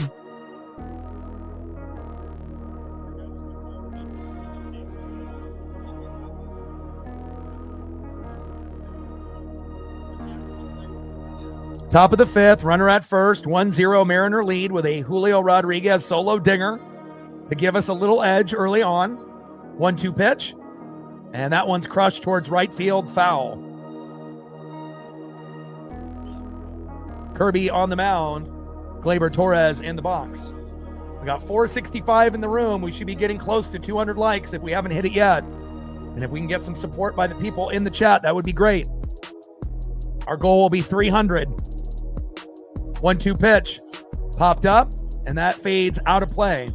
Another 4-seam fastball there by George Kirby. 1 ball and 2 strikes to Gleyber Torres.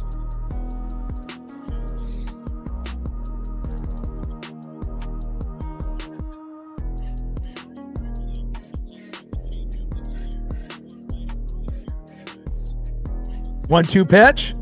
And a little broken bat there, Naylor. And that is 2 away. Parker Meadows to second. And next up is right fielder Kerry Carpenter. Let's go, George.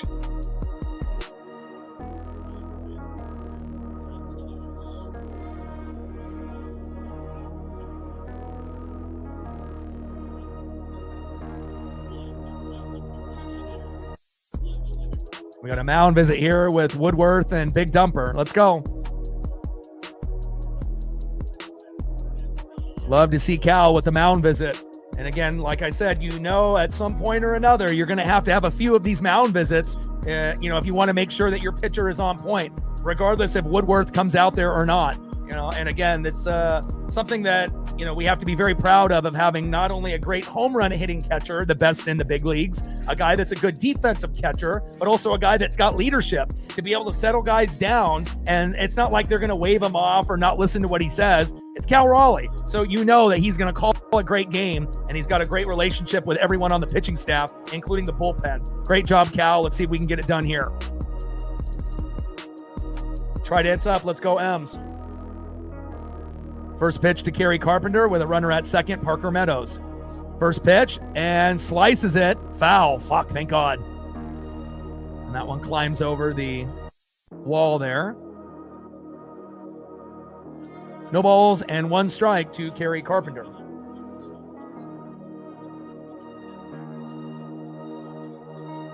Carpenter in the box. George Kirby on the mound. Let's go.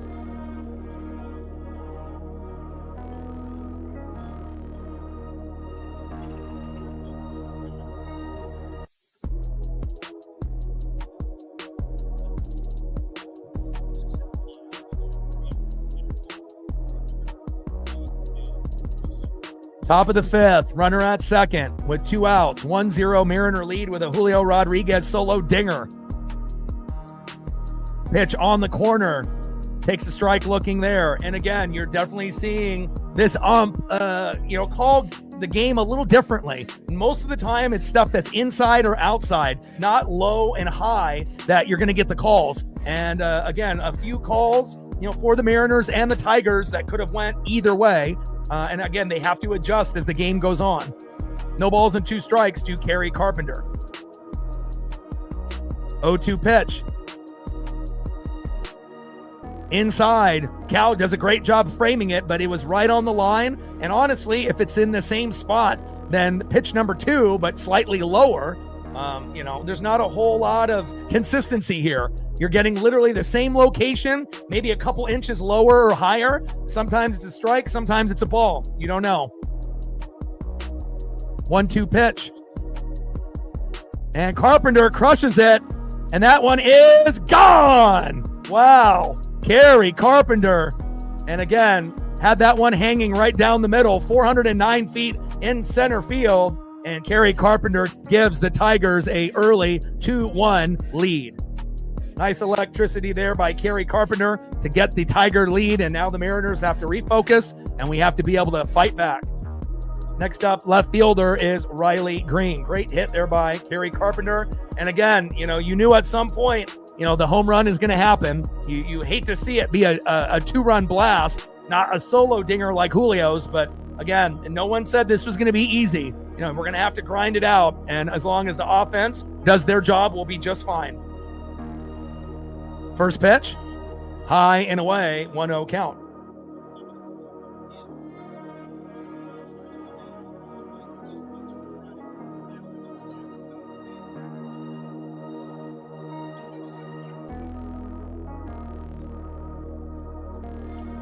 One-0 pitch, and Riley Green pops it up, and Julio can't get there in time, and a big base hit there.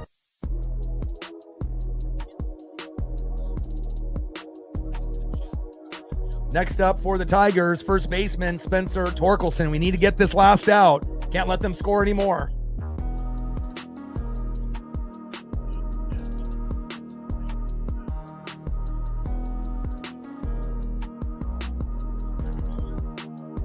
Yeah, that was definitely a no-doubter. Everyone knew it as soon as he swung at that pitch. Right down the middle. Can't hang him like that. Just like Julio, you knew it was gone. Carpenter, it was really gone.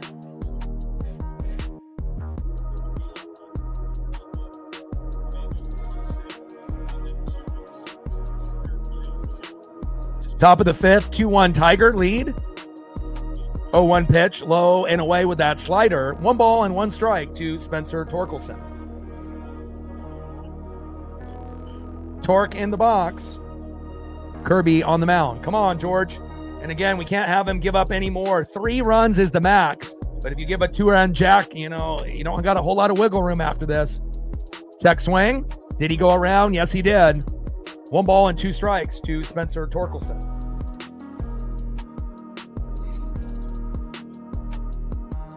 This is going to be a very competitive series, just like the Dodgers and the Phillies.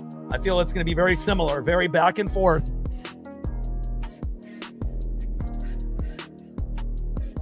Pitches low and away. 2 balls and 2 strikes from Kirby to Torkelson.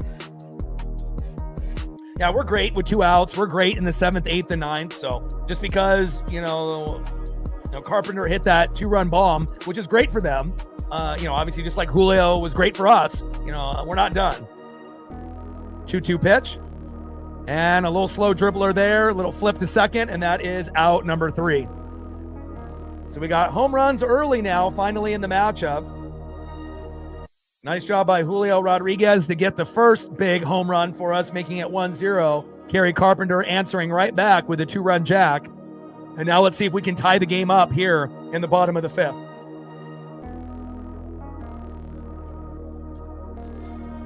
Next up for the Mariners, 0 for 1 with a K. DHing, Dominic Canzone. Could we get a Dom bomb? I sure as hell hope so. Batting second, 0 for 1 with a K. Right fielder, Victor Robles. You may want to think about bunting. And batting third, 0 for 1, shortstop, J.P. Crawford. Same thing. If you feel like it's not there, bunting can always help the team small ball and find a way to win. Let's go.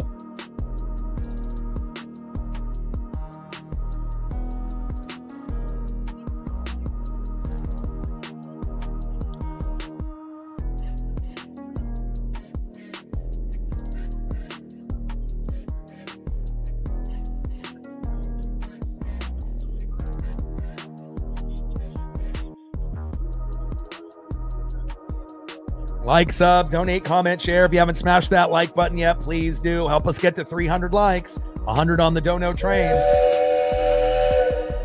And we'll be looking for 5 to 15 subs. Once we hit that, we'll go to 30. And once we hit that, we'll go to 50.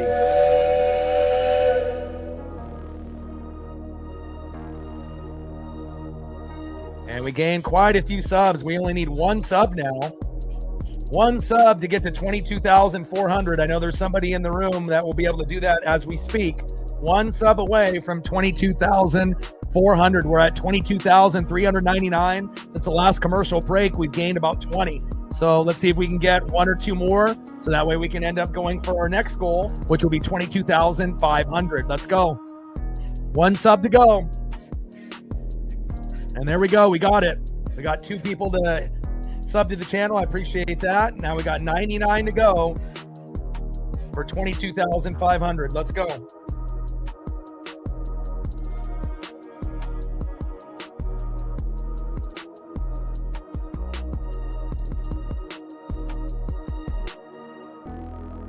And gained a few more after that.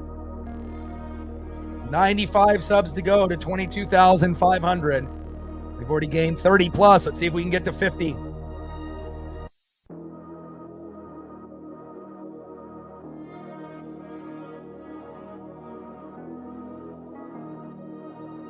And Tigers are bringing in Herder for Melton.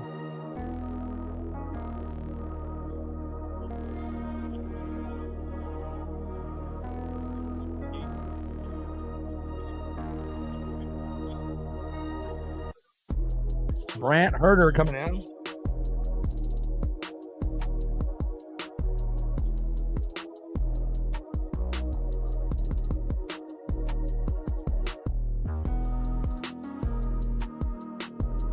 First pitch in there, takes a strike looking.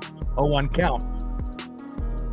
0-1 pitch, fouls it off himself and goes behind the plate. No balls and 2 strikes from Brant Herder to Dominic Canzone. Got to get the Herder photo up here. Herder on the mound, Canzone in the box. And Dom on the 0-2 pitch pops up.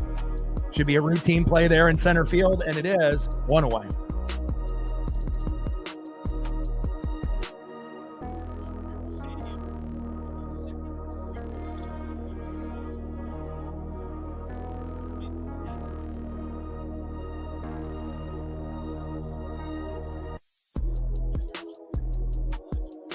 Next up for Brant Herder is Victor Robles. Let's go, Victor. Bottom of the 5th, 2-1 Tigers. First pitch, takes a strike looking, low and away with the sweeper, off speed, 81 miles an hour, 0-1 count.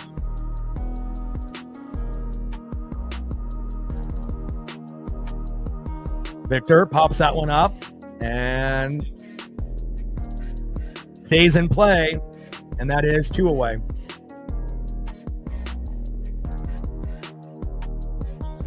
Next up is J.P. Crawford. Bottom of the 5th, 2-1 Tiger lead. ALDS game number 1 at T-Mobile. Herder on the mound. J.P. Crawford in the box. Let's go, J.P.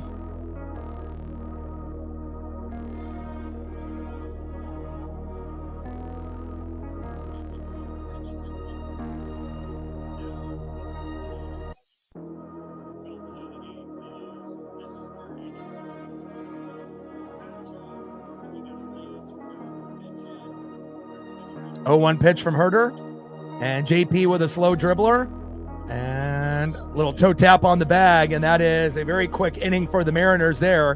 1, 2, 3. Let's go to the top of the 6th inning and see who's up next here for the Tigers.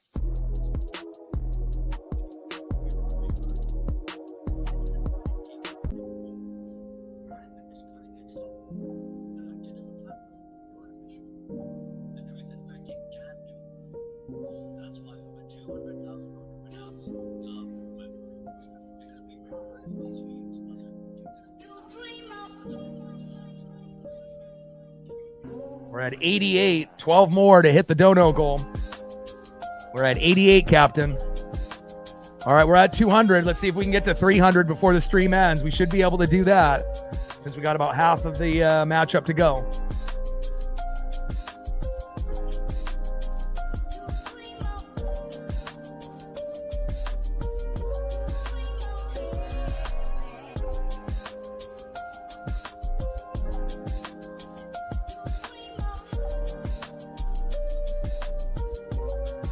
See who's up next here for the Tigers in the top of the 6th inning.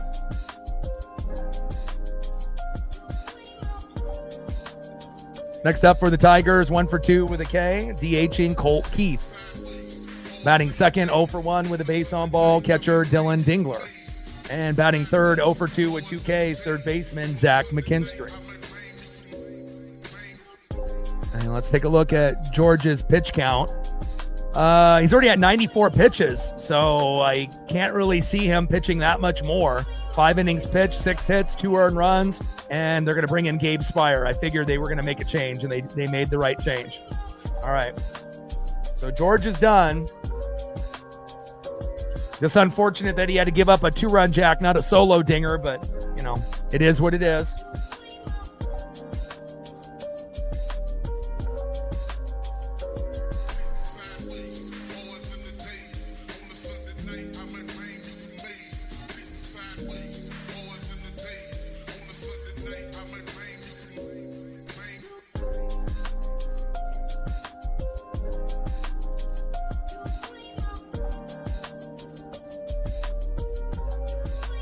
All right, let's go, Gabe. We need you. You got to be the good Gabe, not the bad Gabe. Let's go. Top of the 6th inning, 2-1 Tiger lead. Spire coming in for George Kirby. Colt Keith in the box. And if you're just tuning in to the matchup, Julio Rodriguez with a solo dinger in the 4th, 413 feet, 1-0 Mariners. And then Kerry Carpenter, just a few minutes ago in the 5th, homer to right center, 409 feet. Parker Meadows was on board, and that made it 2-1 Detroit. And overall, besides that one bad pitch, that was hanging right down the middle, George pitched great. You can't really complain. He had 8 Ks. He was in firm control of the game, and sometimes that's what happens. You give up that one pitch, and, they got Caleb Ferguson in. I figured it would be Gabe Spire. That's what they said initially. Interesting that they decided to go with Ferguson over Gabe. 2 balls and 2 strikes from Ferguson, and then Jones is pinch hitting.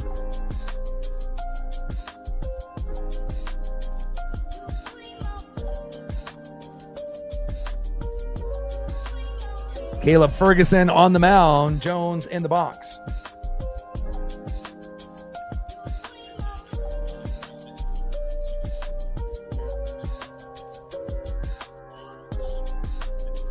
Jahmai Jones, huh?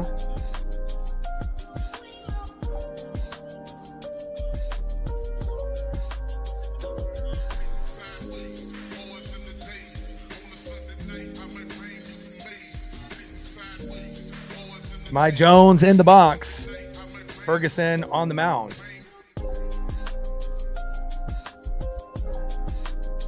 Two-two pitch. And crushes that four-seam fastball into right field, foul. Very interesting move to go with Caleb Ferguson over Gabe Spire. I don't know if I agree with that, but we will see.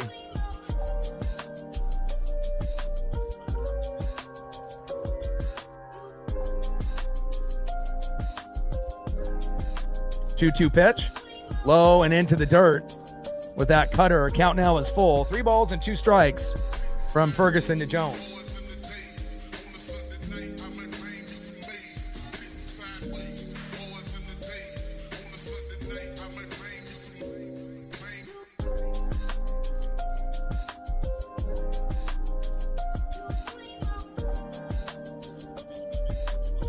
Three-two pitch, and that's a walk. Terrible. Why are we bringing in Ferguson at this point in the game when we're down 1? He's probably like the worst guy in the pen that we have. Is that really the smart decision? And if you're going to go with a lefty, wouldn't it make more sense to go with Gabe Spire? Make it make sense, Dan Wilson. I mean, hell, I'd rather have George Kirby pitch 110 pitches than fucking have Caleb Ferguson fucking come out there. Next up is Dylan Dingler.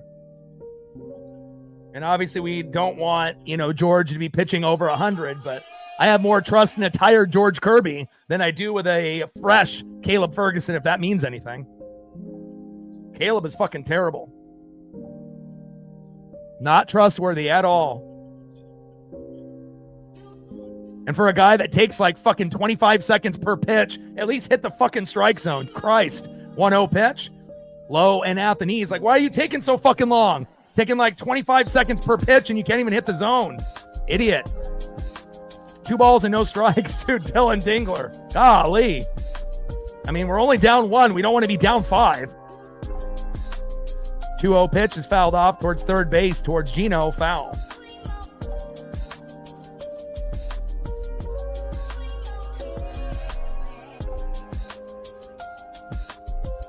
I mean, it's not like the game is over, and we're waving the white flag. We're down a run. This is game 1 in the ALDS, and you go Kirby, Ferguson? My God. Come on, Mariners.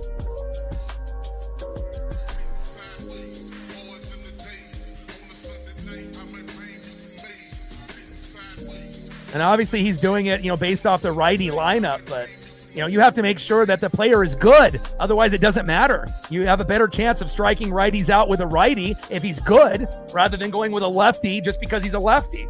Just because a guy's a lefty doesn't mean he's going to get anybody fucking out. I hate that fucking, type of thinking in baseball. Oh, lefties have to go against righties and righties have to go against lefties. Fuck out of here with all that. It only works if the player is good. 3-1 pitch. Popped up. Jesus Christ. And force out at second. But another reason why Polo is a liability. Christ, what was that? Leo Rivas wouldn't have made a play like that. Jesus Christ. Let's not let the game slip away. The hell are we doing?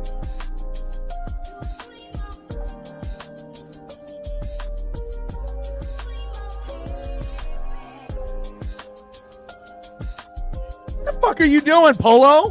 What are you doing? Jesus Christ. Terrible defense. Can't afford that.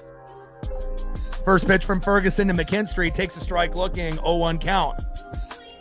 I mean, obviously we know that Randy is terrible at D and left field, right? Gino is a liability at third, and Polo's terrible at defense at second, but we're using him because of his bat, but golly. Pitch is fouled off there towards first base by Zach McKinstry. 0 for 2 with 2 strikeouts. Top of the 6th, 2-1 Tiger lead with a runner at first and 1 out. No balls and 2 strikes from Ferguson to McKinstry. Now, I think Seattle can still come back. It's way early, I just don't like the decision by bringing in Caleb Ferguson. And then, obviously, Polo's defense is not nice whatsoever. So, like, how are you going to jump in the air like Air Jordan and then miss it by trying to have your mitt go backwards? Timing completely off. I mean, it's not like we're on the road in Detroit. This is your own ballpark. 0-2 pitch. Low and away. 1 ball and 2 strikes to Zach McKinstry.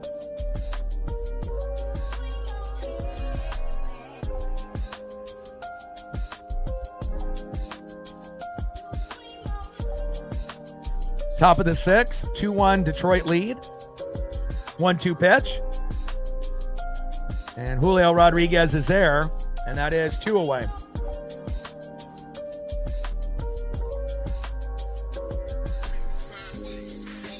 Good defense by Julio.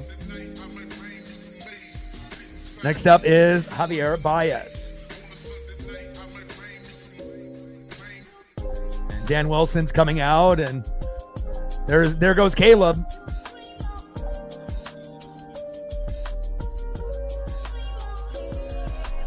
All right, let's see who we're bringing in.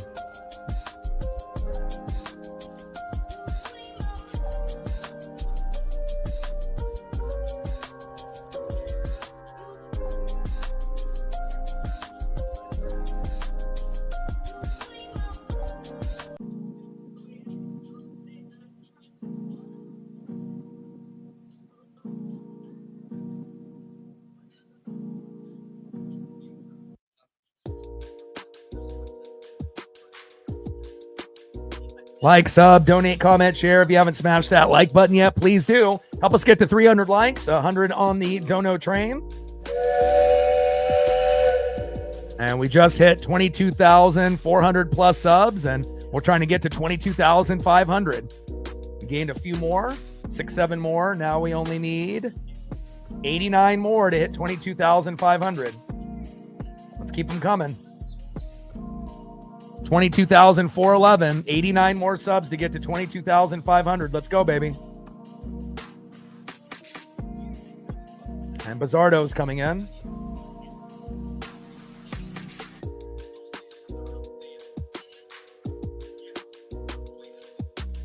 And Bizardo has probably been our most reliable guy in the pen, besides Andres Munoz as our closer.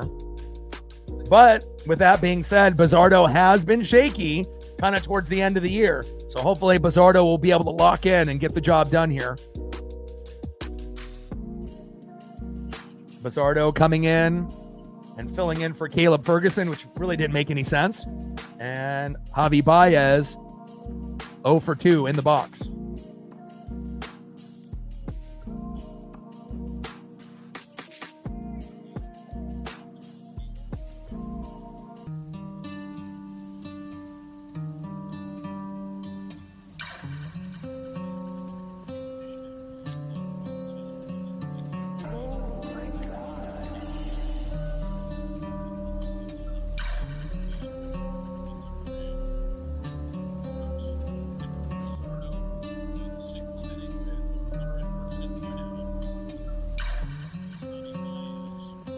Top of the 6, 2-1 Tiger lead. Bizardo on the mound, Baez in the box. First pitch, fouled off, out of play, towards right field, 0-1 count. Let's go, Bizardo, lock in. Bizardo on the mound, Baez in the box. Top of the 6 with a runner at first and 2 outs. Come on, Edward. 0-1 pitch. Low and away with that slider, off speed, 84 miles an hour. 1 ball and 1 strike to Javi Baez.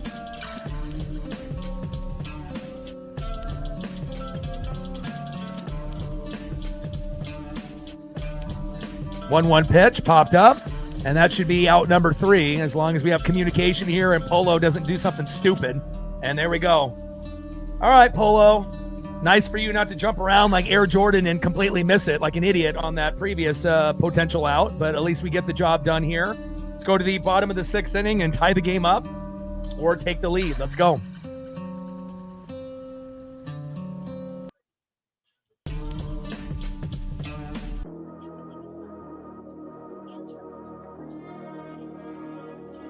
Next up for the Mariners, 0 for 2 with a K, left fielder Randy Arozarena.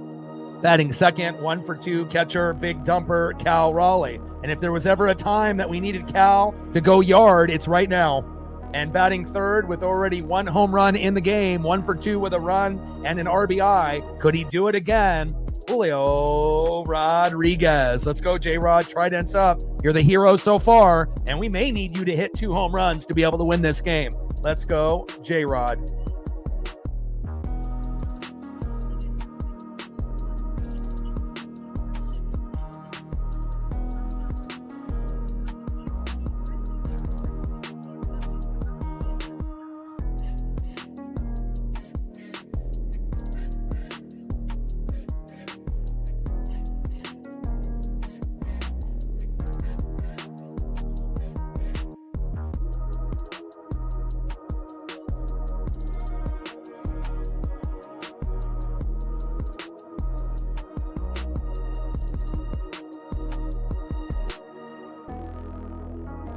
Brent Herder still out there since he only had a few pitches in that previous inning. And we got Randy, Cal, and Julio. Let's go.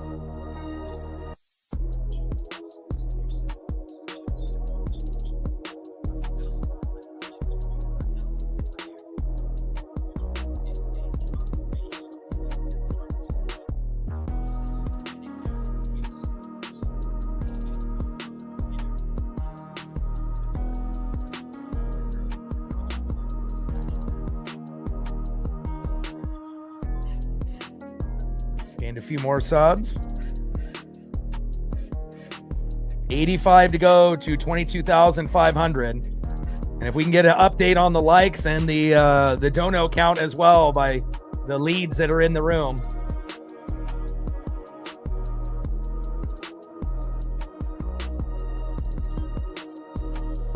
Bottom of the sixth, 2-1 Tiger lead. Obviously, if you need a recap, if you're just tuning into the matchup, Julio Rodriguez homered to center, 413 feet in the bottom of the fourth, giving us a 1-0 lead. But then in the top of the fifth, George Kirby hung one right down the middle, and Kerry Carpenter crushed it, 409 feet with Meadows on board, giving them a 2-1 lead. It looks like Montero is coming in.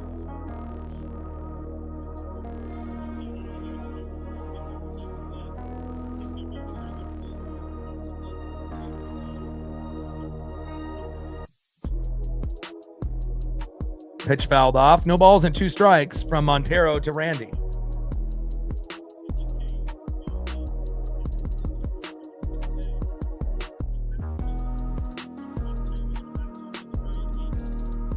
Rafael Montero on the mound. Randy in the box. 0-2 pitch. High and away.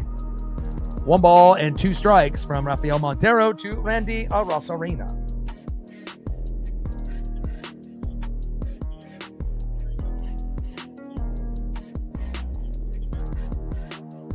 1-2 pitch, high and away. 2 balls and 2 strikes to Randy Arozarena.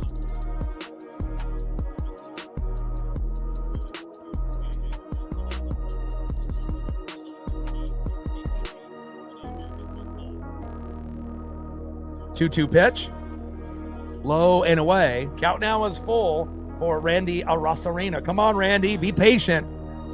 Take the walk if it's there. Montero on the mound, Randy in the box. 3-2 pitch, low and away. There we go. We'll take that.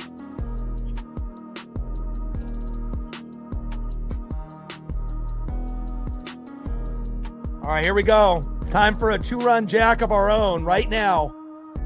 Let's make it happen. Big dumper, Cal Raleigh, so we can take a 3-2 lead. Let's go. Let's go, Cal.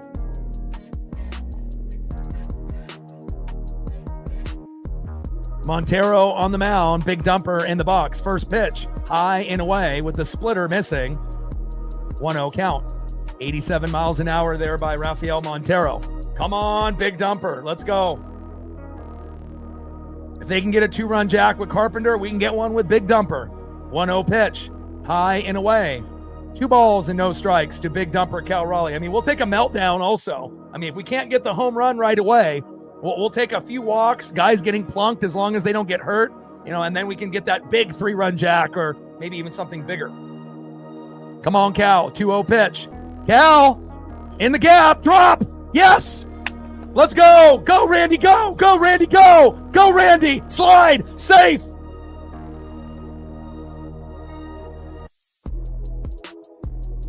Boom. There we go. That's what great players do. They come up big in the biggest situations. Might have not been the home run that we initially wanted, but we'll take a big, big hit there. Runners at first and third with no outs. We're about to tie the game or take the lead. Let's go. Next up is Julio Rodriguez. Wouldn't it be something if Julio goes yard again and then we go up 4-2? Let's go. Great hit. Great follow-through swing right in the gap, and not very good effort there, by the center fielder there for Detroit. I mean, we're kind of used to, seeing individuals kind of ho-hum out there and whatnot, but, here we go, Julio. That's going to bring in a run. Go, go, go. Randy comes in. Bang! 2-2. Let's go.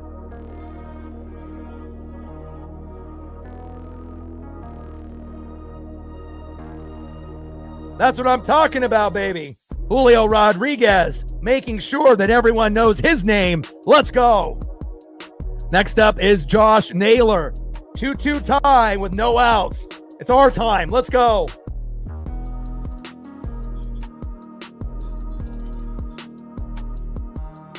It's Brooks's anthem, baby. I'm telling you. He's going to bring the heat with the beats. And we're going to make sure we bring the heat with the bats. Let's go, baby. Hell yeah. And now we're going to have a pitching change.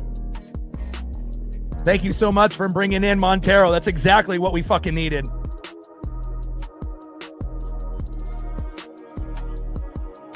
Julio single to right. Randy scores. Big dumper to second. And now we got runners at first and second with no outs. And we know Josh Naylor is about to have a baby with his wife, girlfriend, or fiance. I'm not really sure what his situation is in his private life because I don't really dig deep into those type of things. I keep those things obviously, private for himself and his family. But we know the big grumper, Nails, has been a fantastic player. We wouldn't be where we're at today without him. And again, the baby is supposed to be due today. And we're almost, 3/4 of the way through this matchup. And again, whether it be a boy or a girl, hopefully everything ends up being a smooth delivery and it ends up being healthy. And hopefully Naylor can end up going yard here or getting a big RBI because the baby could end up coming out at any given moment between now and the end of the game. And we definitely want to have Naylor as much as possible. And then if Naylor does have to leave at some point, they will throw Gino at first. And then Ben Williamson got called up this morning as an emergency player. And then we would throw Ben at third. So again, we know we got great defense with Ben at third. Obviously, Gino isn't a very good first baseman. Neither is Luke Raley or really anyone that we have on the roster. Anyone that we have at first is a downgrade to Naylor. But let's see if Josh can do some damage here and give us the lead before that baby comes. Let's go.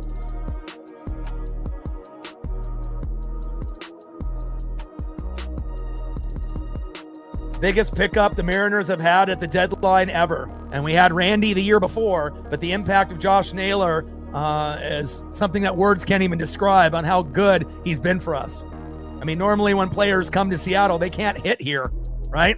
And again, for a guy to hit 350 and a ballpark that is impossible to hit at, sign the blank check to this man. We need him long term. Let's go, Nails. Give me one of these, a bat flip and a big 5-3 lead. Let's go.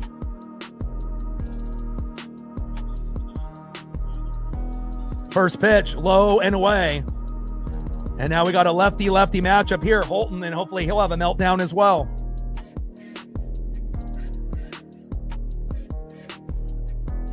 Tyler Holton on the mound.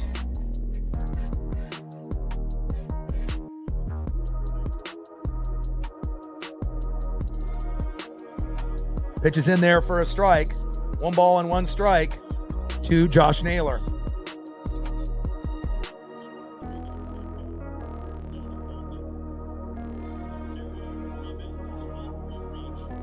Come on, Nails. Let's go, baby.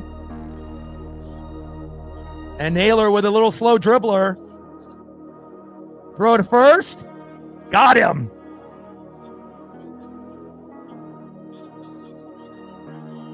Wow, they gave him the double there, huh?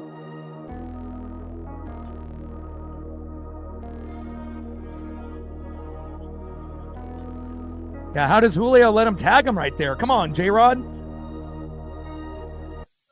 Julio should have slid. Like, what was he doing there? He should have went and went for like a slide and whatnot. But I guess, the game is coming at you very quick. I get it.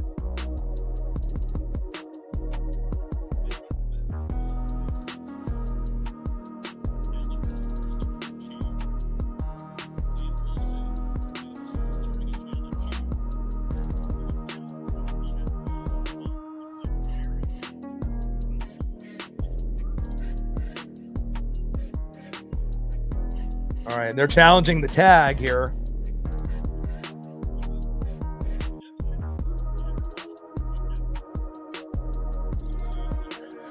All right, let's see this replay review. Naylor hitting into a double play is not ideal, but also, it's not just Julio. We've had quite a few guys that have had some bugaboos, on the base paths this year.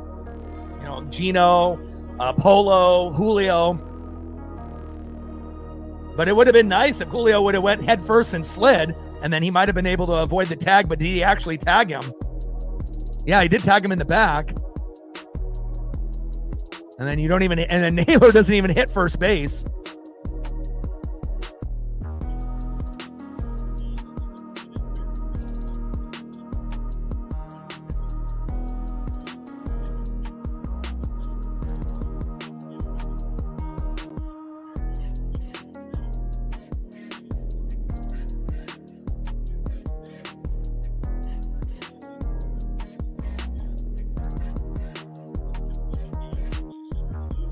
I assume that this double play will stay, and you know it would be hard to be able to overturn. I think something like that, but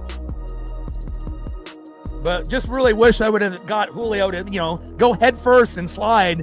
But again, maybe if he would have done that, he would have caught a knee to the head, and we don't want Julio to get hurt. But just would have been a little bit more ideal if Naylor didn't hit it right to him there. But I assume that this double play will stand.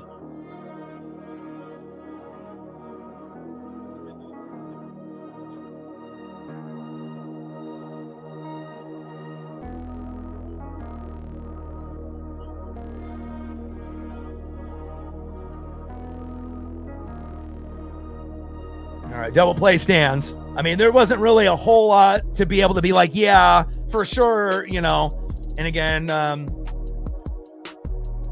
just kind of bad luck, after we gained a little bit of momentum. But remember, we're great with 2 outs, right? We're great in the 6th, 7th, and 8th, and the 9th. And, it was kind of a bang play, and again, we don't want, someone to get hurt.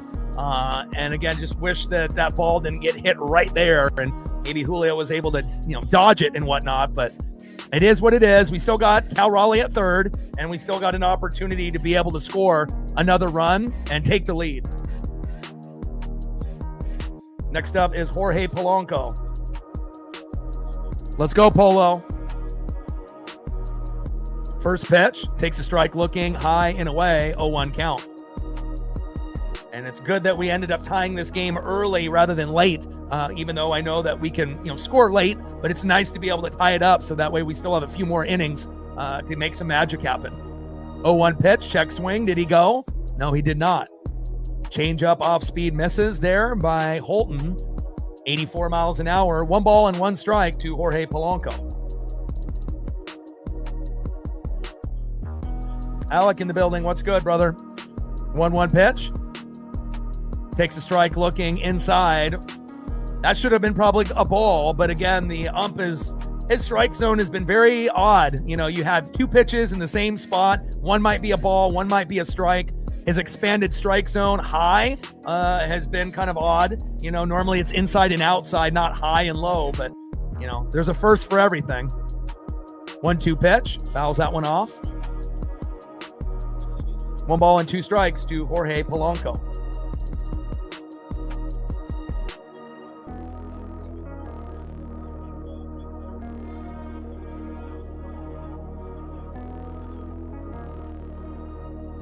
One-two pitch.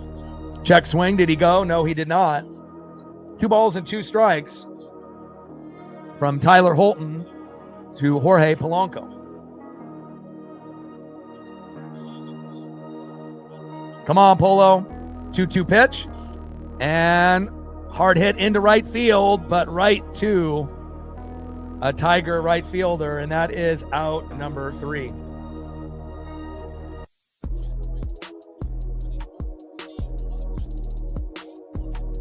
Kerry Carpenter with that nice catch, but at least we ended up tying the game, and that's what it's about. Nice job by Julio, singling to right and Randy scoring. 2-2 tie here at the end of the 6th inning.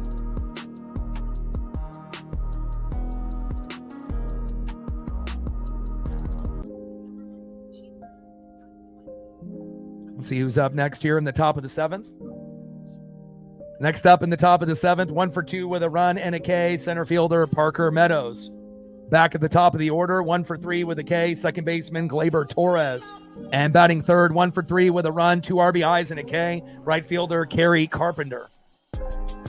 Let's go, baby. Like, sub, donate, comment, share. If you haven't smashed that like button yet, please do. Help us get to 300 likes. We got almost 700 in the room. Chad, I need your help. Help us get there. We're trying to get 100 on the dono train. We're almost at that goal.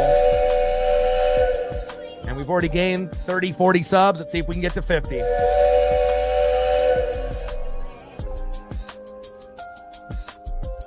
Let's get an update on where we're at on the likes, and let's get an update on the dono count as well. There's plenty of regulars in the room that can help.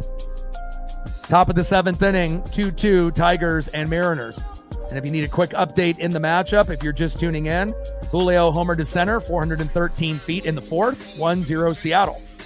Kerry Carpenter, homer to right center, 409 feet, with Parker Meadows on board, in the top of the fifth, 2-1 Tigers. And then Julio, just a couple moments ago, singled to right. Randy Arozarena ended up scoring from third, 2-2 tie here in the top of the seventh inning.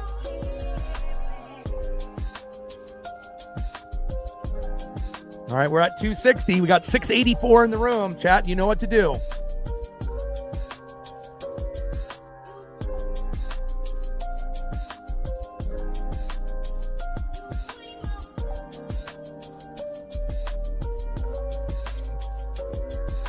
That is true.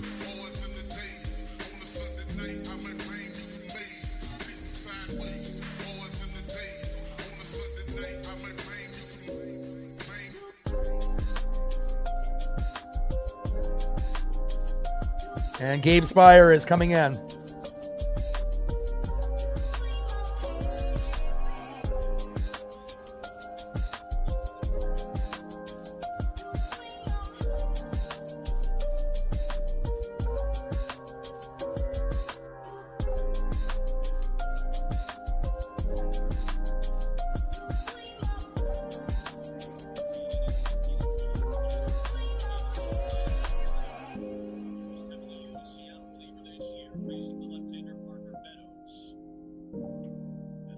First pitch takes a strike, looking from Spire to Meadows. 0-1 count.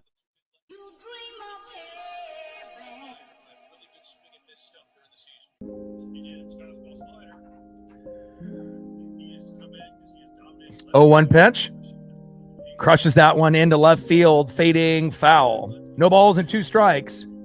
Here in the top of the seventh with nobody on and no outs. Global broadcast on FS1. Tigers and Mariners going at it. And we got to find a way. Let's go. I mean, we obviously know Toronto obliterated the Yankees. Milwaukee obliterated the Cubs. Dodgers won on the road against Philadelphia because of Teoscar Hernandez. And we would definitely want to be that third team that wins at home. Big swing and a miss. There we go. Nice job by Gabe. My boy, way to bring that electricity, maybe. Let's go. Keep it going.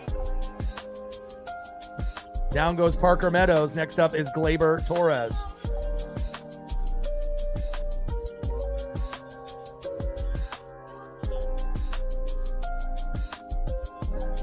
Let's go. Pat McAfee look-alike. Get it done.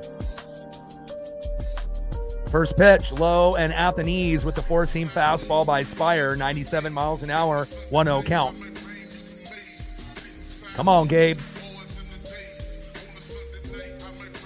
Spire on the mound. Gleyber Torres, the former Yankee, in the box. 1-0 pitch. Right down the middle to Torres.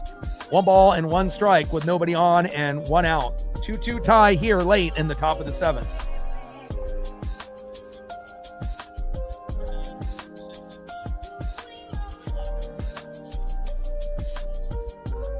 One pitch. Takes a strike looking there on the line. Great heater there. 96 miles an hour, 97 miles an hour by Gabe. 1 ball and 2 strikes with nobody on and 1 out. Smoke them. Let's go.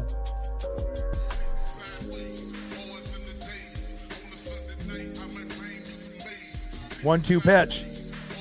Crushes that one into right field. Foul.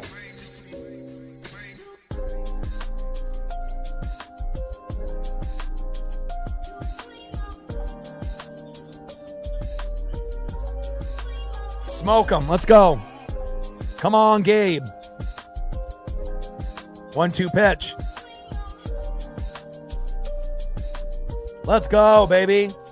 Nice punch out there by Gabe Spire. Strikes out Gleyber Torres looking. Way to bring that electricity. Down goes Gleyber. 2 away. Next up, the hero so far for the Tigers, right fielder Kerry Carpenter. Let's go, baby. Get it done, Gabe.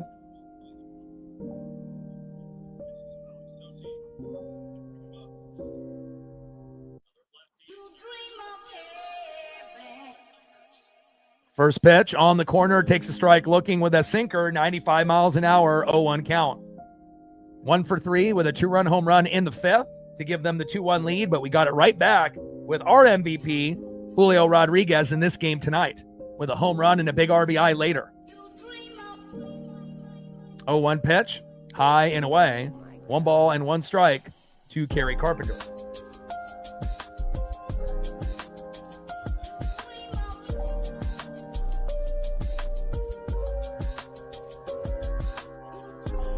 1-1 pitch. High and away. Tried to frame that, but doesn't get the call. 2 balls and 1 strike to Kerry Carpenter. Come on, Gabe. Get it done. Little chopper right past Gabe. Right to JP. Throw to first. To Naylor. Got him. There we go. Great job by Gabe Spire. Now it's time to take the lead, Mariner fans. Let's go.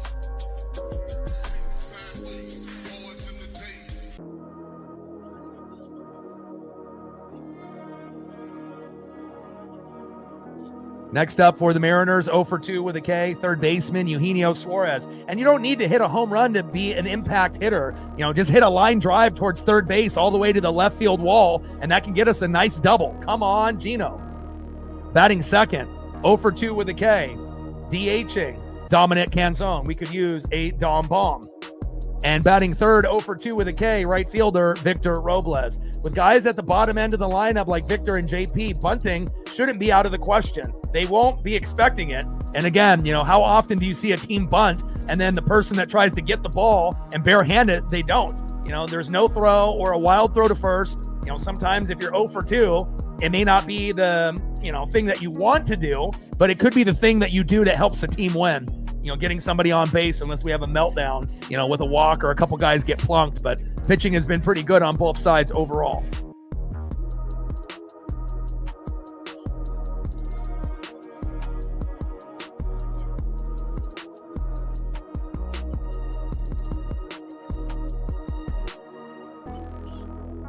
And we'll see if Tyler Holton will still be out there or not.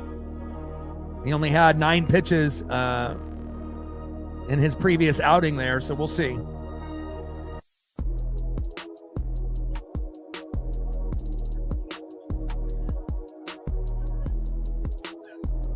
All right. They're going to make a change. Kenley is coming in.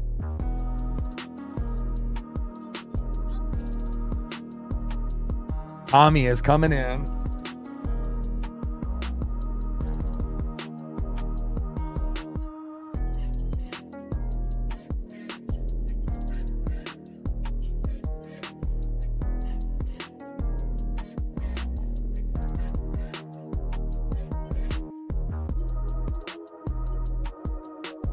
So Tyler's day is done, and they're going to bring Tommy in. So let me get the photo here quickly.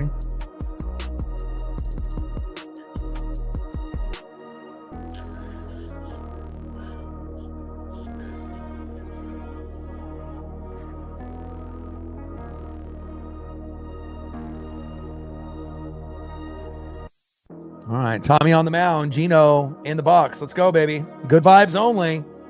Let's get it, baby. Let's go, Gino.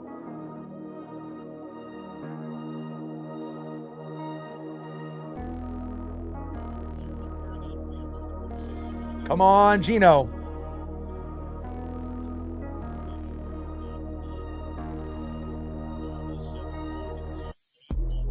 Come on, Gino. First pitch. Big swing and a miss on that changeup by Gino. Nice pitch by Tommy Canley. 0-1 count.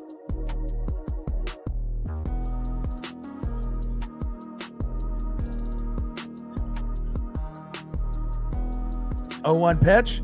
Big swing and a miss. Come on, Gino. I mean, it's either a strikeout, right, or a home run with Gino. Not a whole lot in between. I mean, every once in a while, we'll get that big hard hit ball towards that third base line to the left field wall. That's what I'm kind of hoping for at some point in this series with Gino. 0-2 pitch, low and at the knees. 1 ball and 2 strikes from Canley to Gino. Come on, baby.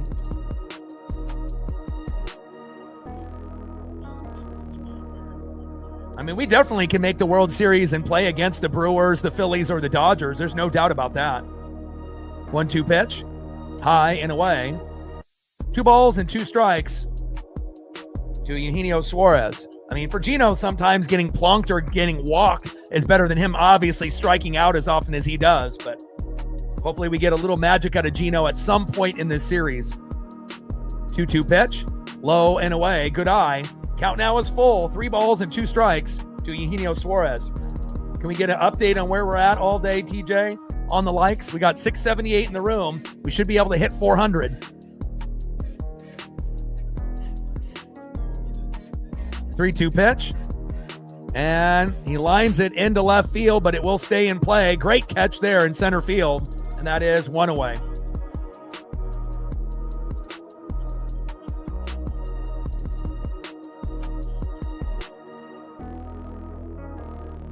Nice job by Parker Meadows out there. Good defender. Next up is Dominic Canzone. Let's go, baby. See if we can get an unexpected Dom bomb or a big play here.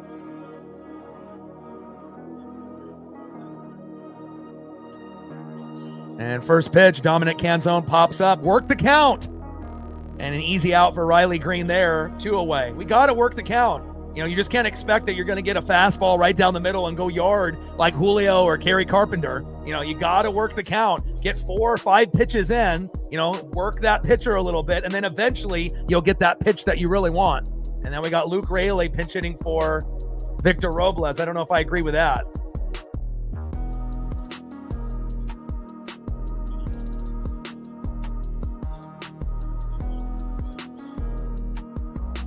Come on, Luke. Your timing has been off. Your liability on offense and defense. I do like that you hustle, but 2025 hasn't really been your year.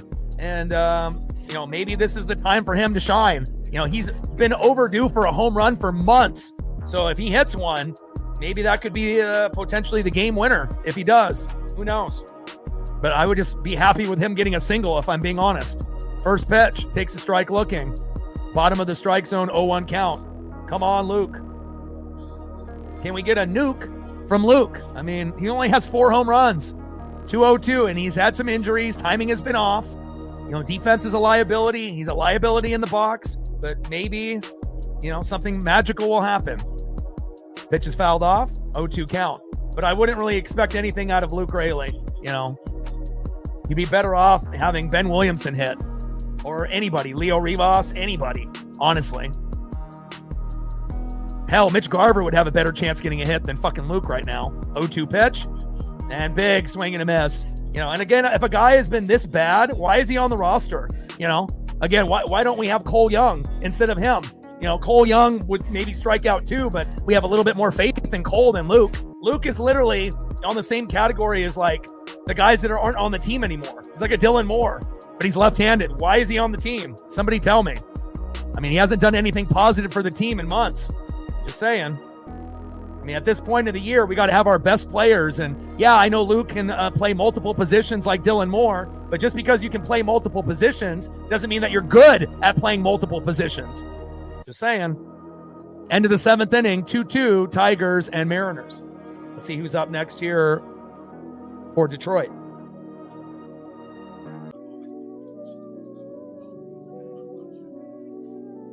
Next up, 2 for 3 with a K, having himself a day. Left fielder, a stud, Riley Green. Batting second, 0 for 3 with a K, first baseman Spencer Torkelson. And batting for Colt Keith was Jones. So let me get the Jones photo up again.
Let's go, baby. Top of the 8th inning, 2-2, Tigers and Mariners.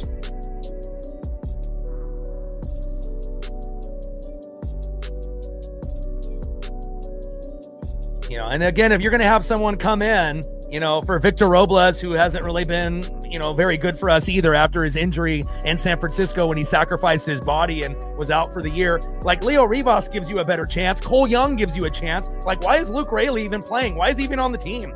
Like, you know what I mean? Like, he's literally the weakest link in the whole team, and again, it's like if he was able to kind of get hot lately, that's one thing, but definitely Leo Rivas and Cole Young would be better options to hit for Victor Robles late rather than Luke Raley. Luke Raley is, like on the Dylan Moore category. Terrible.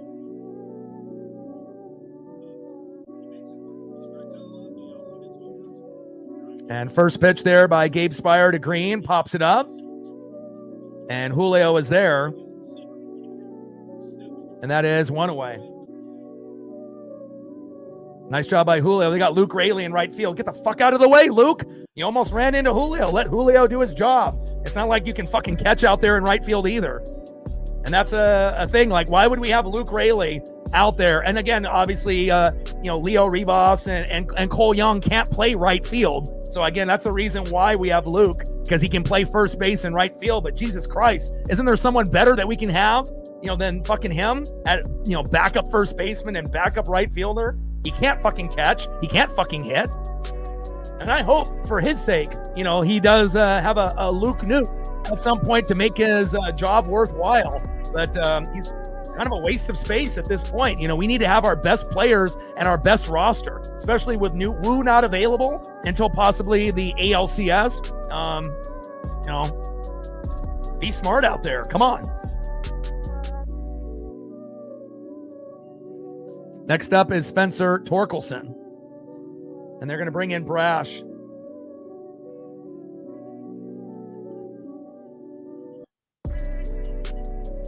Hopefully this is the good Brash, not the bad.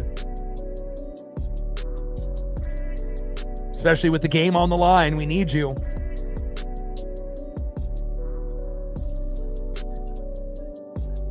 And hopefully we can take the lead in the bottom of the 8th, 3-2, and then we can bring out Munoz, close out the door, and win this game 3-2 in regulation.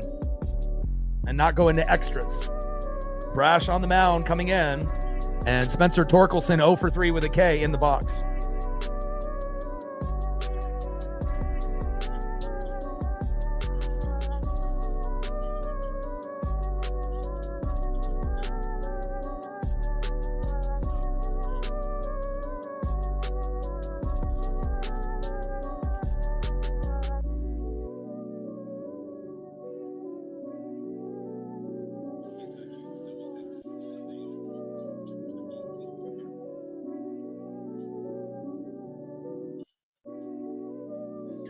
Let's go, Matt. You can do it, baby. Top of the 8th. We're tied up at 2. No one was going to say it was going to be easy for this team. We're a team of destiny. And again, this is the best team that our organization has ever put together. And normally the ownership and the GM don't spend money. But the last 2 years, they have. And we've been able to benefit the results this year. We made the playoffs in 2022. We've only had a few good years, 95, 97, 2000, 2001, 20-year drought. 2022, Cal Raleigh hits a walk-off on the Athletics, right? We make the playoffs. We beat the Blue Jays, and the season ends after that. And again, we have World Series aspirations, not just the ALDS and the ALCS, but we got to get it done when it matters the most, and that's right now. First pitch from Brash to Torkelson, takes a strike looking. Good start for Matt. When Matt is off, he throws like 3 balls in a row. So this is good. 0-1 count to Torque. 0-1 pitch, fouls it behind the plate towards the Booking.com T-Mobile bricks. No balls and 2 strikes to Spencer Torkelson. Here we go.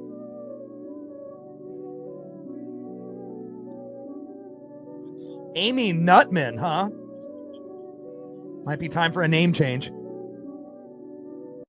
0-2 pitch, check swing, and he does not go around. 1 ball and 2 strikes to Spencer Torkelson.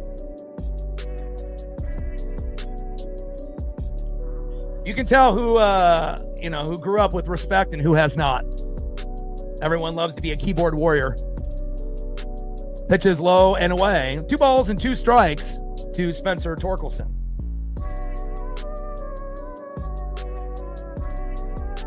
My pup is in here now. 2-2 pitch, low and away. Come on, Matt. After saying, we don't want you to throw 3 balls in a row. What do? 2 strikes and 4 balls in a row. Jesus Christ. Thanks a lot, Amy Nutman. Christ. And that's a walk for Brash. Come on. I know you came off Tommy John, but you got to be better. Don't let Amy Nutman fucking ruin your start out here. Jesus Christ, Matt. Obviously, Colt Keith is being replaced by Jemai Jones, and then Jemai Jones is being replaced by Winsell Perez.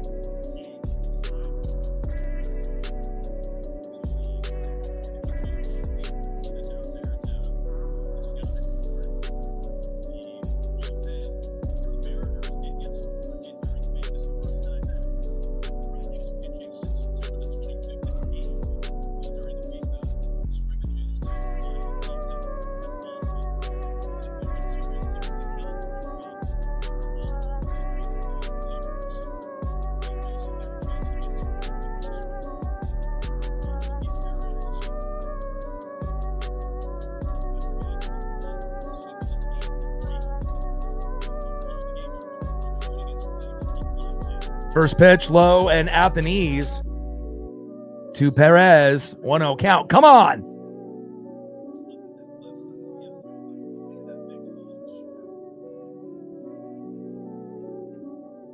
1-0 pitch. Paints that corner, but it is outside, but takes a strike looking. That should have been a ball. Perez in the box. Brash on the mound. Amy Nutman, who the hell knows where she is now. Crushed foul towards first base. She ain't here. Paisley. My dog just knocked over the equipment. Hold on. What are you doing?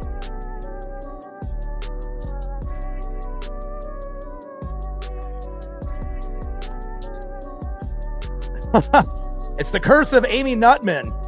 Fucking my pup just knocked over my lighting, but I fixed it though. Should be good now. Now my pup got scared. 1-2 pitch.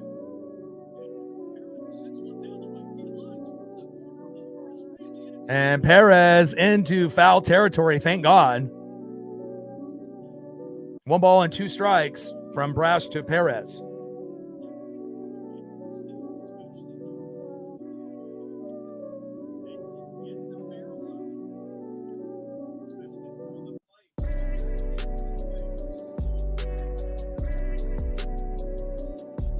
Wow, 1-2 pitch, and normally that would have been strike 3 based on the expanded strike zone. But again, we'll wait and see here.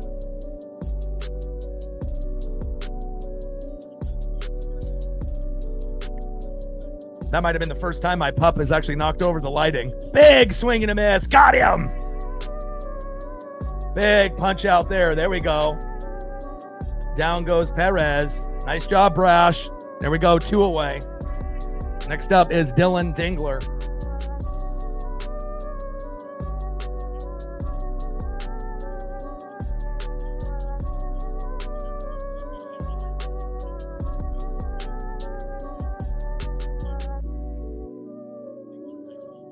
First pitch to Dingler, low and away, 1-0 count.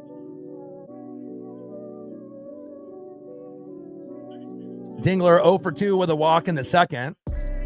Runner at first with 2 outs, 2-2 tie between the Tigers and the Mariners. 1-0 pitch. Beautiful slider there by Brash. 85 miles an hour. 1 ball and 1 strike from Brash to Dingler.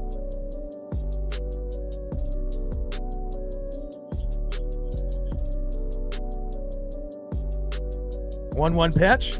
Nice pitch there. Sinker takes a strike looking. 97 miles an hour by Matt Brash. 1 strike away. Let's get this last punch out. Come on, Brash.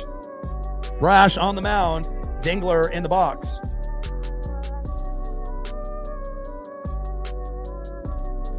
One-two pitch. Got him. Big swing and a miss.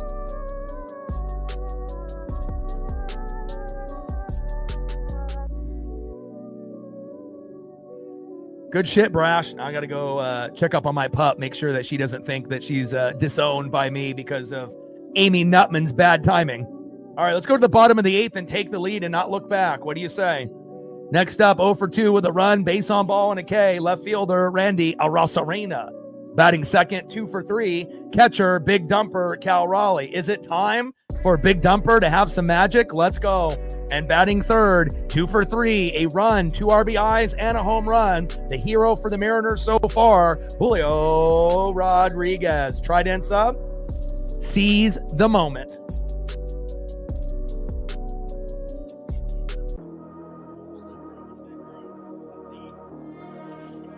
Let's go, TJ. Get us there.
Just went over to my pup, made sure that she understands that Amy Nutman will not bother her ever again. The lighting is good. And Monkey Kung Fu with a tour. Let's go. Stacks, Racks with a little Cactus Jack. Bang, bang. Let's go. We're close to our goal on the Dono train. I think we're 10 away from the goal. There we go. Captain is on at 90. 10 more, and we're there.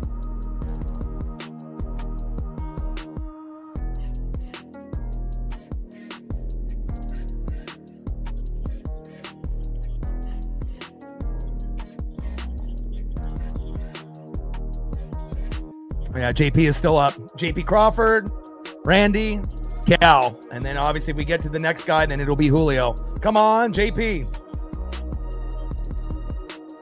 Finnegan on the mound, JP in the box. First pitch, takes a strike looking right down the middle, 0-1 count.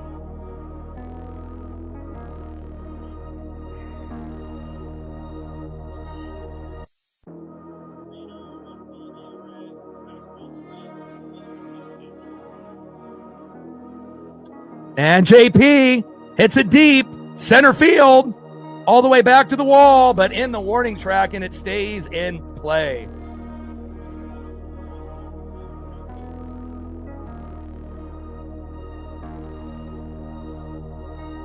Hard hit ball there by JP. That's a misfortunate there, but it's all good.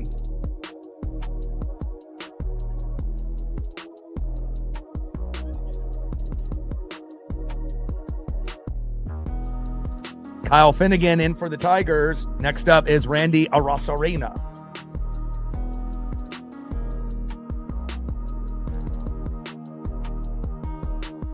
First pitch, low and away, 1-0 count.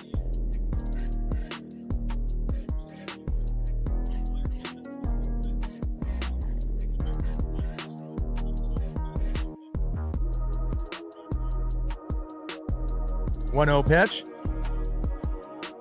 And check swing. And kind of fouled it off himself. 1 ball and 1 strike to Randy Arozarena. I wish Root Sports still existed. These announcers that are on the big networks, you know, whether it be ESPN, Fox Sports, or TBS, they're fucking terrible. You know, Riz would be so much better, you know, on TV than any of these guys. And even having Goldie, you know, on. And obviously I know Goldie is being able to, you know, do a little bit on the radio and whatnot, but it definitely shows you the difference between, you know, having your guys and girls that are a part of the team call a game, and then just guys that don't really give a shit about any of the teams, and then they're just hired by the network to do the games. Not ideal. They're not very intelligent, even though some may be former players. Not a lot of them have great voices, and they don't really give a shit about either one, and it shows. Bottom of the 8th, 2-2, Tigers and Mariners. Finnegan on the mound, Rosarena in the box. And Randy in play, all the way back to the wall and caught. God, we are getting so close from hitting another home run all the way back into the warning track twice by JP and Randy. 2 away.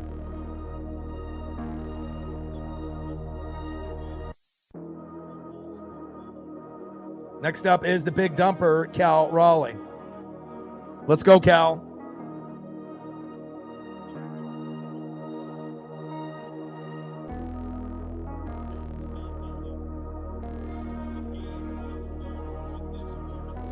Yeah, Riz will fill in for Goldie once or twice in a season, like once a week, once every, it's like, it depends on the vacation time.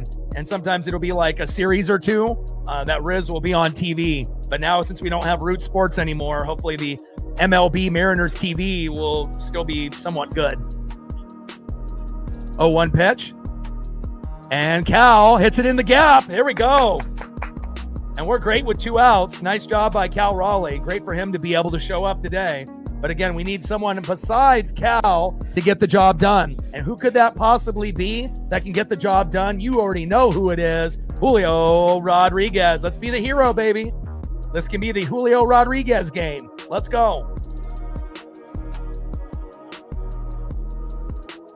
Finnegan on the mound. Julio in the box. Let's go, baby.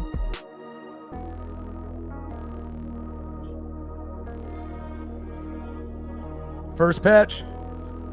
Takes a strike, looking low and in the corner of the zone. Splitter, 87 miles an hour, 0-1 count. Come on, J-Rod.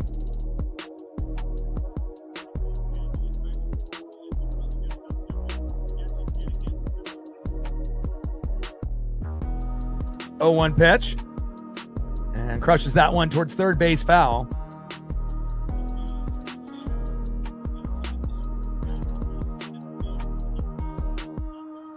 Let him know, Monkey. We're 10 away from the Dono goal. See if we get someone to show some love for all the hard work and energy that's been put into this team this season on this channel. 0-2 pitch, inside. 1 ball and 2 strikes to Julio Rodriguez. This ump is, there's no consistency with him. Pitches that are outside of the zone, it's your guess is as good as mine if it's going to be a ball or a strike. I mean, you got, pretty much location in the same spot with pitches. And in one inning, it could be a strike. The next inning, it could be a ball. And broken bat hit down the line towards that third base line. 1 ball and 2 strikes to Julio Rodriguez. Reflect with the 20. Appreciate that. Another 20 on the Dono train. And we got Monkey. It sounds like he'll be matching. Appreciate that.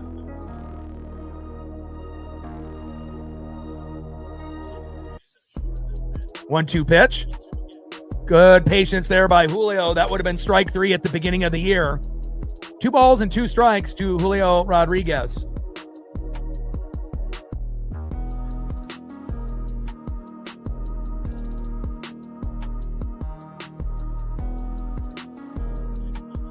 Two pitch. Big swing and a miss, and a great pitch there by Finnegan. Julio chases for the first time today and pays the price.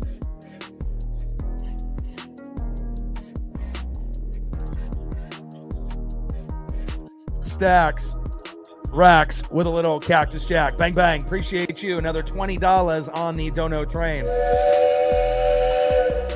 Appreciate you. Monkey Kung Fu. There it is. He knows what the drill is. Stacks, racks with another Cactus Jack. Another $20 holla on the Dono train. Thank you so much for your guys' love and support for me, Paisley, and the channel. Appreciate you. Shout out to Monkey Kung Fu and Reflect.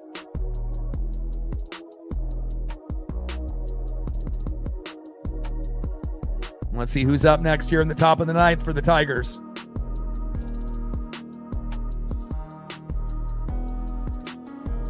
Next up for the Tigers, 0 for 3 with 2 Ks, third baseman Zach McKinstry. Batting second, 0 for 3, shortstop Javier Baez. And batting third, 1 for 3 with a run and 2 Ks, Parker Meadows.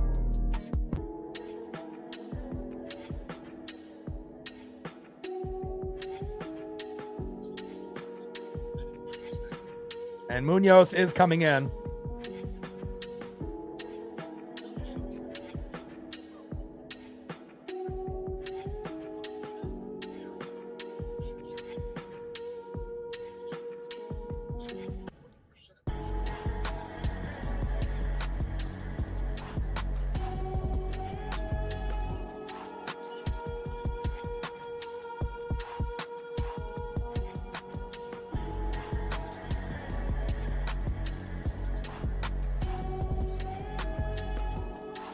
Last time we checked, we were at 22,415. Now we're at 22,427. Let's go. 12 more subs gained. 73 subs to go to get to 22,500. Let's go, baby. Like, sub, donate, comment, share. If you haven't smashed that like button yet, please do. Help us get to our 3 goals, our like goal, our sub goal, and our dono goal. We're trying to get to, 300 to 400 likes, 200 on the dono train. And we've already gained 40 to 50 subs. Let's see if we can get another 40 or 50 before the stream ends. And Joseph with another 20. Appreciate that. Stacks, Rax with a little Cactus Jack. Bang, bang. Thank you so much. Another 20 on the dono train. Shout out to Joseph. Shout out to Monkey Kung Fu. Shout out to Reflect. Appreciate you guys. Let's go. First pitch. And hit into left field, but Randy actually hustles. Oh my God, it's a miracle. 1 away. Randy actually playing defense when it matters. Let's go. Nice job by Mooney. Nice job by Randy. You actually did it. 1 away. Next up for Andres Munoz, Javier Baez as McKinstry flies out to Randy.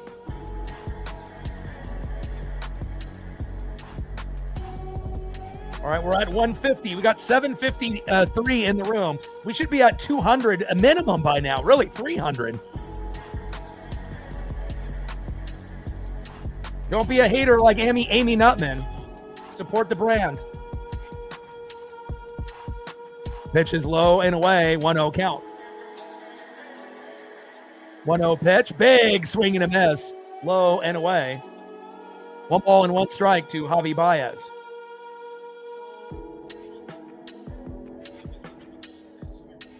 And it's up to the people in the chat to be able to help us out.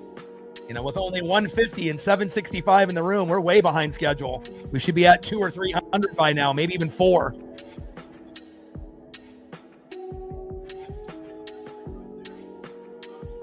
Pitch fouled off right down the middle. 1 ball and 2 strikes to Javi Baez. Line drive to third, and Gino, what defense there, baby? Let's go. And even though his numbers from his stats and analytics have been, going kind of down the last few years, even from the last time that he was on the Mariners, great job there getting Baez out. And that is 2 away. Next up is Parker Meadows. Let's go, Mooney. Great catch by Eugenio Suarez. Great job, Gino. First pitch from Mooney to Parker. High and away with that sinker, 96 miles an hour, no count. Great defense. You got it, Papa. 1-0 pitch. Big swing and a miss. Meadows was going for the moon. 1 ball and 1 strike to Parker Meadows.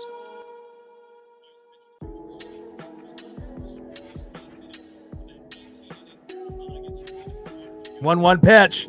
Woo! Big swing and a miss. Slider with some great movement. Off speed, 84 miles an hour. Beautiful.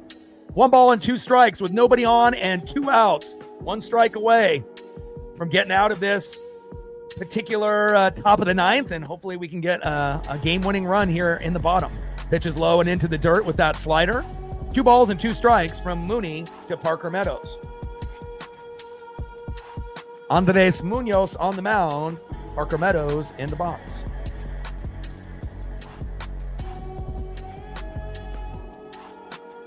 Two pitch in play, right back to Mooney. Wow. Unbelievable. How did Mooney catch that? I mean, he was like ducking for his life, and somehow he put his mitt up and caught it.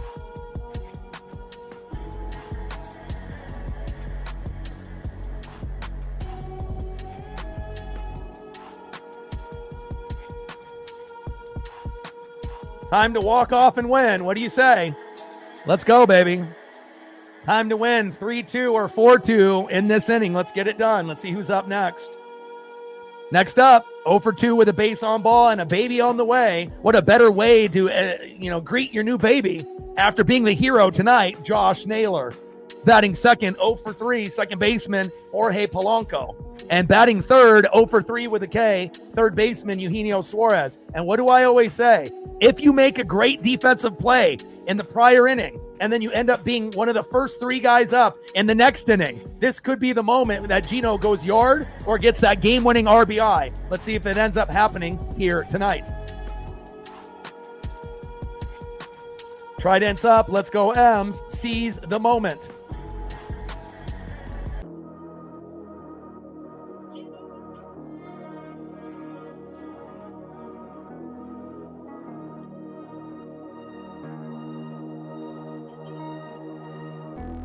All right, 8 away from 350. Let's see if we can get to 4 with 826 in the room. We should be able to hit somewhere between 4 and 500. Takes 1 second to hit that like button. Let's go, baby. And shout out to Ronald, Reflect, Eli, Flying Monk, Joseph, Monkey Kung Fu again, Reflect, Monkey Kung Fu, and Joseph. Appreciate you guys very, very much. Who will be next to add on to the Dono train?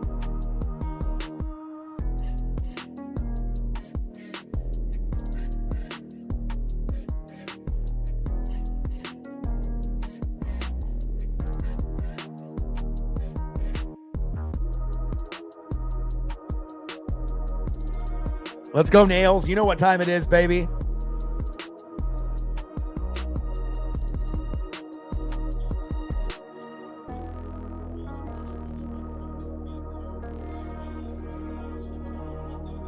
Let's go, Naylor. You know what it is. Bring that electricity like you always do, baby.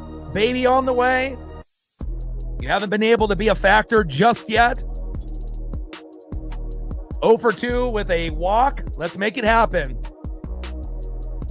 Vest on the mound. Naylor in the box. Let's go, Josh.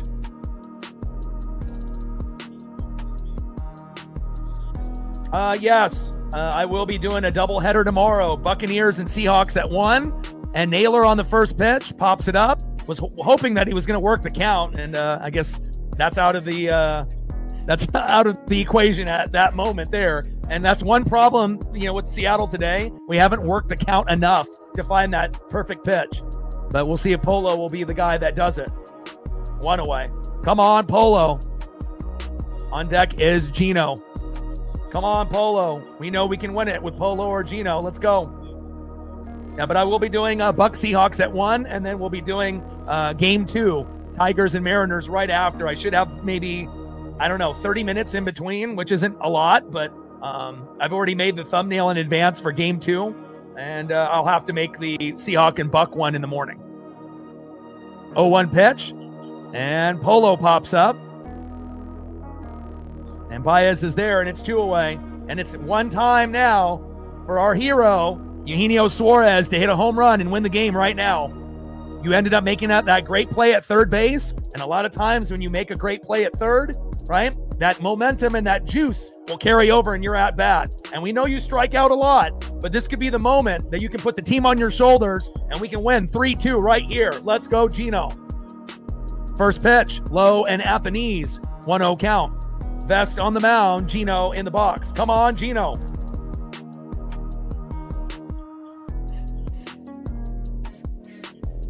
1-0 pitch. Takes a strike looking. That might have been a pitch that he could have possibly swung at, but takes a strike. 1 ball and 1 strike to Eugenio Suarez. Come on, Gino. 1-1 pitch. Big swing and a miss. He was looking for the moon there. 1 ball and 2 strikes to Eugenio Suarez. Gino's pressing a little bit, though, with his swings. May go into extras. 1-2 pitch. And takes strike 3 looking. You got to swing, Gino. You got to swing. And now we're going to be going into extras. Damn it. 2 pitches that Gino could have swung on. And a lot of times we complain, he's swinging too much. And then we finally get to a point where you need to swing. He had 2 right down the middle. And if you would have, maybe one of those would have went yard. But we'll never know. End of the 9th inning, 2-2, Tigers and Mariners. Gosh, we always have, it's always like, so dramatic for our team, isn't it? It's never easy. It's never, like some of the other teams when they can just find ways to be able to win it, in regulation often. Sometimes you got to dig deep and, it's kind of been our persona, finding ways to win in the most Mariner type of way. And we'll see what we do here in extras. Let's go to the top of the 10th, see who's up next for the Tigers. Next up for the Tigers, 1 for 4 with 2 Ks. Second baseman, Gleyber Torres. Batting second, 1 for 4 with a run, 2 RBIs and a K, Kerry Carpenter. And batting third, 2 for 4 with a K, left fielder, Riley Green. And we're getting to a point where we already use Mooney. Like, who's coming in after Munoz now?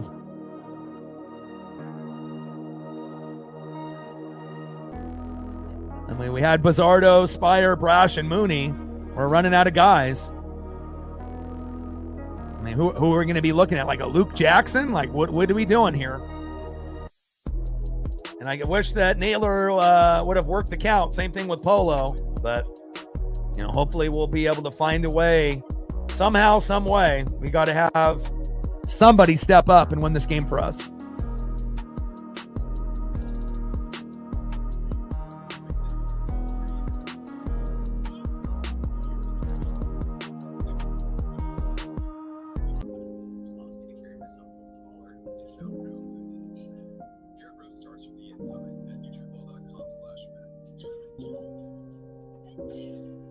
All right, 365.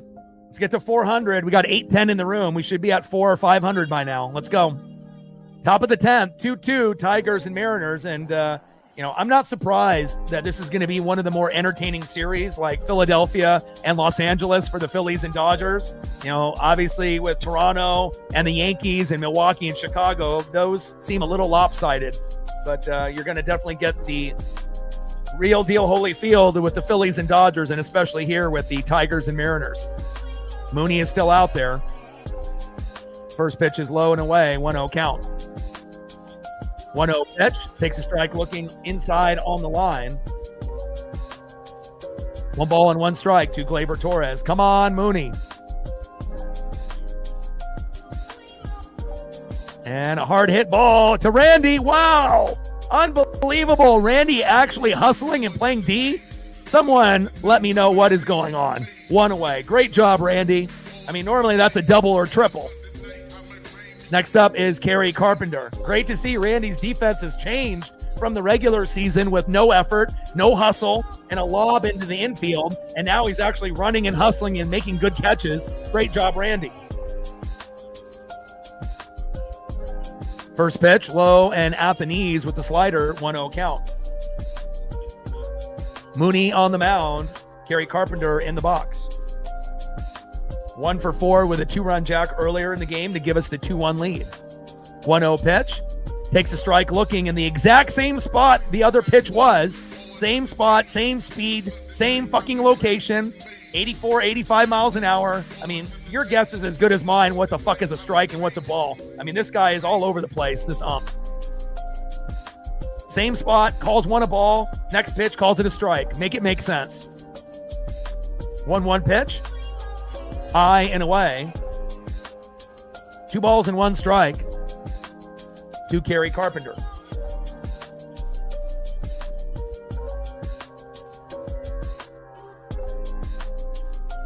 Two-one pitch. Big swing and a miss by Kerry Carpenter. We like that. 2 balls and 2 strikes from Mooney to Carpenter. Come on, baby.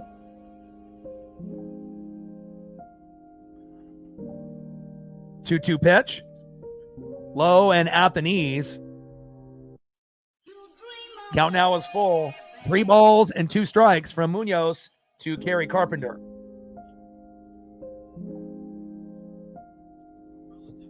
Come on, Mooney. 3-2 pitch. Big punch out by Mooney, baby. There we go. That's exactly what we needed. Down goes Carpenter. 2 away. Huge. Great job by Mooney. Coming in the clutch in the 9th and the 10th. Great frame job by Cal as well. Let's go. Next up is Riley Green. First pitch. Takes a strike looking outside of the zone. And I guess that's just how this ump is going to call it. You know, as long as he's doing it for both teams, fine. But again, it's your guess is as good as mine.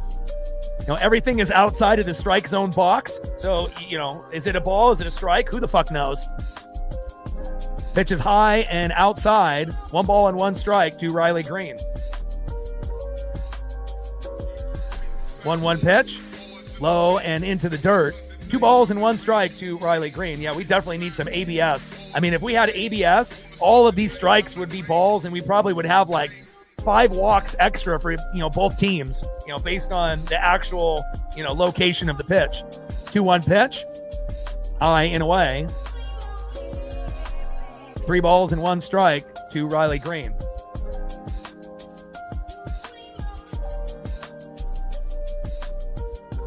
Three-one pitch. Chops it towards third base, foul. Count still remains 3 balls and 2 strikes to Riley Green. Green in the box. Mooney on the mound.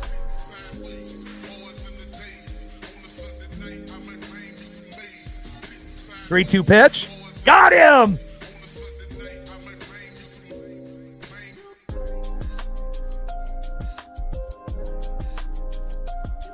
All right, time to win the game, baby.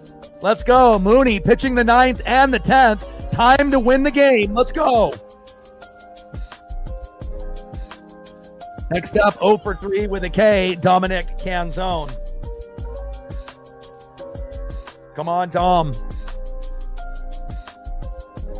And I better see a change here. Batting second for Victor Robles, 0 for 1 with a K, Luke Raley. Make a change. You know, I don't think Cole Young is on the roster. He's still in, you know, AAA, but, you know, Leo Rivas, if he's on the roster, anybody but fucking Luke Raley.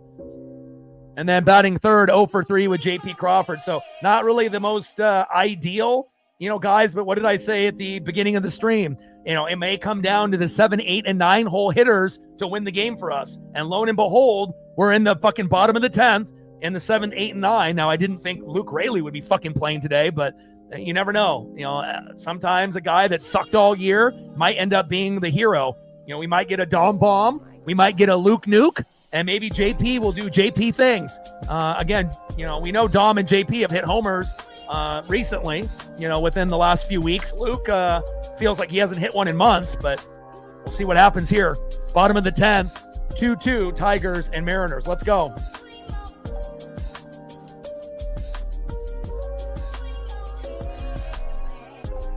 And again, if we work the count, you know, again, that'll be ideal. Now, if we get Dom, Raley, and Crawford swinging at the first pitch, and then they just pop out, you know, then we're going to be in the 11th inning real quick off, like, you know, 5 pitches total. So hopefully we'll be able to get each guy, you know, 4 or 5 pitches in. So that way we'll have a chance, you know, for that big home run swing, or just getting back-to-back hits, or maybe someone will get hit or walked, and we'll go from there. But the game obviously it's in grasp, you know, but we'll see what happens here.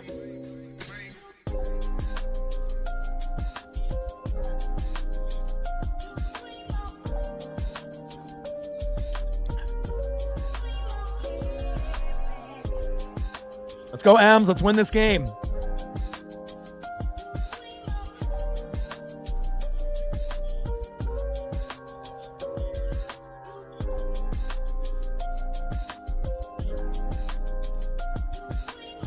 First pitch fouled off by Dominic Canzone. Will Vest on the mound. Dom in the box. Come on, baby.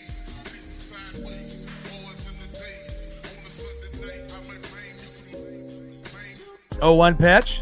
And Dom grounds out to second. Little flip to first, and that is one away. Vest on the mound. And we'll see what happens here.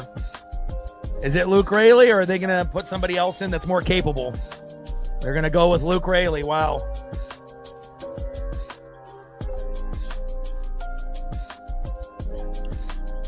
I mean, if there's a guy that, needs a home run more than anybody on the team, it's definitely Luke. He's in that Dylan Moore kind of category right now. First pitch, takes a strike looking, 0-1 count. Come on, Luke.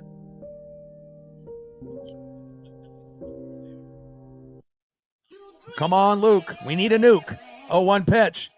And crushes that one foul towards left field. No balls and 2 strikes to Luke Raley. And unfortunately, when Luke goes 0-2, it's a strikeout 95% of the time. So we'll see if it ends up being on the next pitch or 2 pitches later, 3 pitches later, but it's not ideal typically for Luke with a 0-2 count. 0-2 pitch. And he fouls that one behind the plate to the T-Mobile bricks. No balls and 2 strikes to Luke Raley. Would have been much better to have like a Cole Young or a Leo Rivas right now, if you're going to go lefty. Come on, Luke. 0-2 pitch. And it almost hit him. 1 ball and 2 strikes to Luke Raley. Come on, Luke. I love your hustle. You are a liability on offense and defense, but even with that being said, a blind squirrel will get a nut once in a while. If Dylan Moore can homer, you can too. Luke pops it up. Should be a routine play here. And that's 2 away. Wasted at bat for Luke Raley. You might have just had Victor Robles play this whole game, and that would have given us a better chance to do something. Like, why even have Luke come in? Come on, Dan Wilson. It's not time to make friends. It's time to be able to have the best fucking lineup. Next up is J.P. Crawford, who's won us games before. Can he do it again? Ice water in his veins. Let's go, J.P. First pitch to J.P. Crawford, high and away. 1-0 count.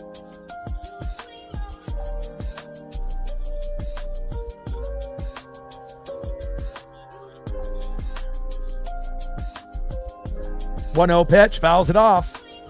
1 ball and 1 strike to J.P. Crawford. Come on, J.P.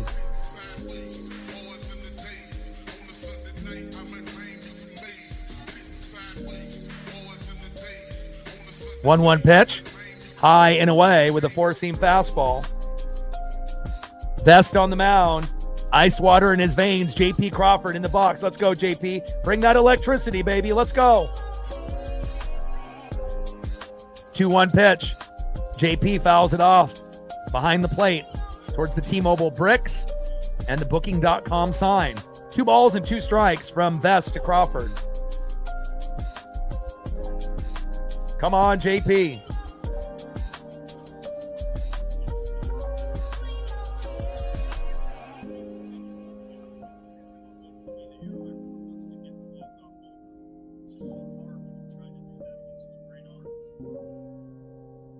Two pitch. Big swing and a miss, and an incredible punch out there by Vest, bringing the electricity for the Tiger fan base. God, this is going on and on, huh? End of the 10th inning. You couldn't ask for a better series than the Tigers and the Mariners.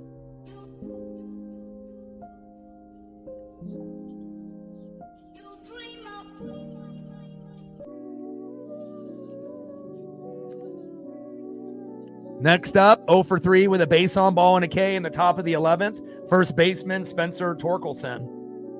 And obviously, Colt Keith was up earlier. I got to get the Perez photo up, so let me get that real quick.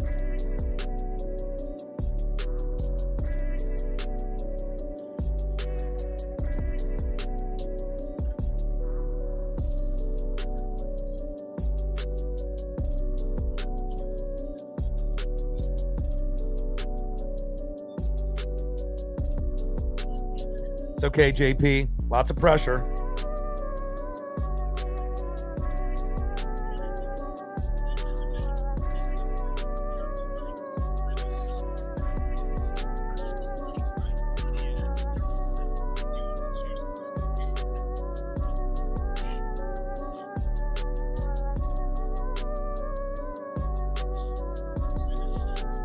All right, so we're going to have Spencer Torkelson 0 for 3 with a base on ball and a K. Pinch hitting 0 for 1 with a K, Wencel Perez. And then batting third, 0 for 3, base on ball and a K, will be catcher Dylan Dingler.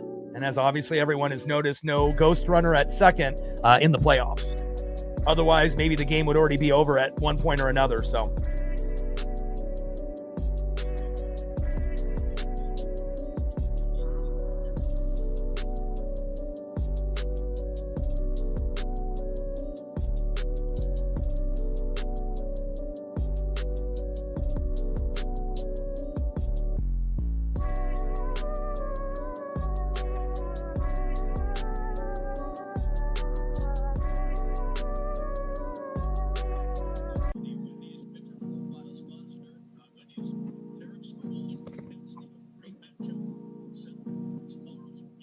All right, Vargas is in the game.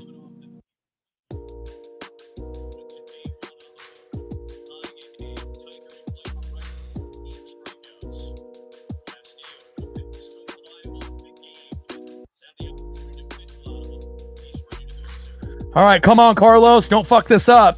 First pitch fouled off towards third base by Carlos Vargas. 0-1 count. Vargas on the mound. Torque in the box. Top of the 11th. Nobody on with no outs. 0-0 early on. That turned into 1-0 by Julio. 2-1 by Kerry Carpenter. 2-2 by Julio. And now someone needs to be a hero. 0-1 pitch. Low and away with that sinker.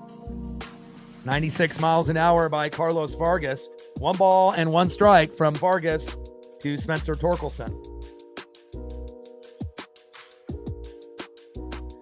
Can we get the good Vargas, please? I mean, we were able to get the good Brash, so we need the good Vargas as well. Earrings and gold chain and all. Let's go. Come on, Vargas. 1-1 pitch. High and away. And you got to make sure you're throwing it to Cal. Like, don't make it hard on him.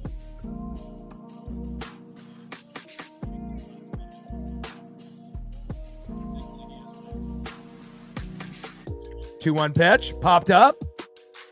And is that going to go out of play? Yes, it does. Good souvenir for that fan about 10 rows back. 2 balls and 2 strikes here in the top of the 11th with nobody on and no outs. Again, if we thought that this game was going to go any different than how things typically go for us, this is, how things go for us. It's never easy. You always got to grind it out. You got to earn every single win. 2-2 pitch. Low and at the knees. Count now is full. 3 balls and 2 strikes to Spencer Torkelson. Last hit for them was in the 5th inning. So our pitching has been good. Bullpen is good. 1 bad pitch by Kirby that led to a 2-run jack by Carpenter. That's it. So, I mean, again, the bullpen has done a great job. We just need Vargas to do his job. 3-2 pitch. Crushes it towards third base. Foul. Sinker, 98 miles an hour by Vargas. Count now is full. 3 balls and 2 strikes to Spencer Torkelson.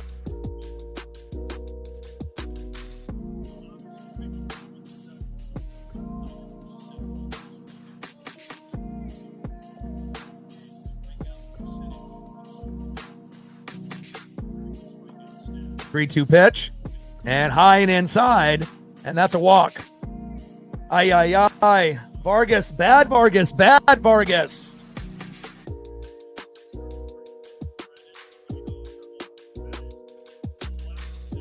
Next up is Wencel Perez.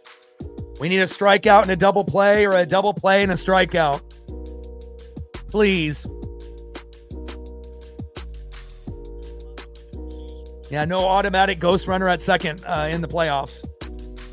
First pitch, low and at the knees, 1-0 count. Golly. Like maybe the most untrustworthy guy that we have on the fucking mound on the whole fucking team, but every once in a while he'll do okay, but and we got a timeout here by Cal. And again, just being like another coach, another manager. He had to be able to do this with Kirby a couple times when he was getting a little lost out there. And obviously you could talk to Vargas after every fucking pitch. The trust isn't really there. You just have to, you you're not going to get punch outs with Vargas often. You know, what you're normally going to get is a hitter to bait, you know, and he'll bait a hitter and it'll end up being like a slow dribbler or a pop-up off a garbage pitch. You know, but again, if a lot of these hitters know that he can't hit the zone, they may just end up taking walks. So we will see if he can actually get it somewhat, you know, in the box. Come on, Vargas. Top of the 11th, tied up 2-2, runner at first with no outs. Vargas on the mound, Perez in the box. Bunt is shown, and that one goes into the Tiger dugout. Bunted foul. I would love to see some more bunts for the Mariners. 1 ball and 1 strike from Vargas to Perez. Yeah, it makes you kind of wonder, you know, again, they don't have a lot of faith maybe in Hancock or Evans. And that one was fouled off Cal's face and his mask. I hope he's okay. He is tough.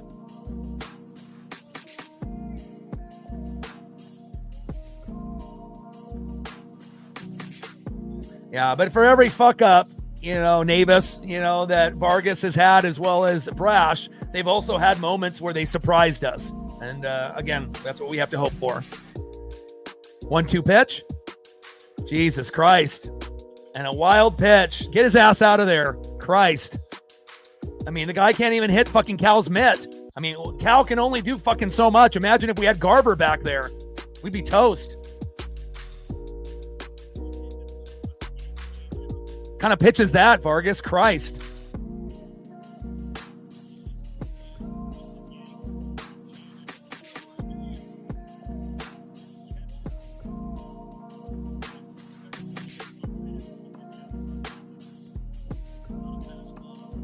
I think we'd be better off with Emerson Hancock or even Logan Evans in the game at this point. You stink, Vargas. 2-2 pitch. And another wild pitch that Cal saves. Get his ass out of there. We're about to lose the game. And I mean, I know you have to go through so many people before you make a change, but Christ, you're terrible. Count is full. 3 balls and 2 strikes. Don't fuck this up, Vargas. Big swing and a miss, and he gets the fucking punch out. Are you kidding me? And that's the surprise, Vargas, when you don't expect anything, and he gets the punch out.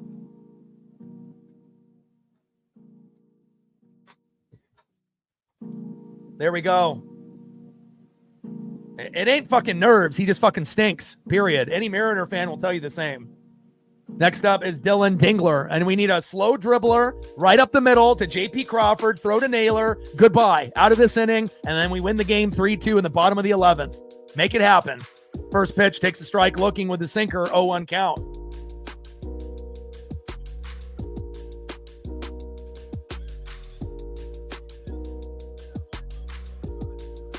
Yeah, runner is at second. Big swing and a miss. Are you kidding me? Cutter. High and inside. Big swing and a miss by Dingler. No balls and 2 strikes to Dylan Dingler. Come on, Vargas. One more. Well, obviously, you guys that are commenting and trying to back up Vargas, you haven't watched every game from beginning to end like a lot of us in this room.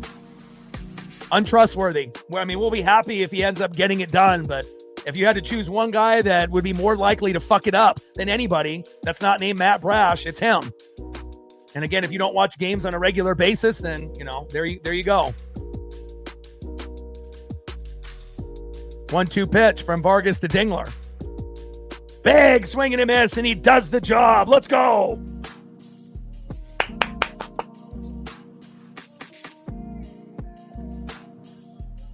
Nice job by Vargas. 2 away. Next up is Zach McKinstry.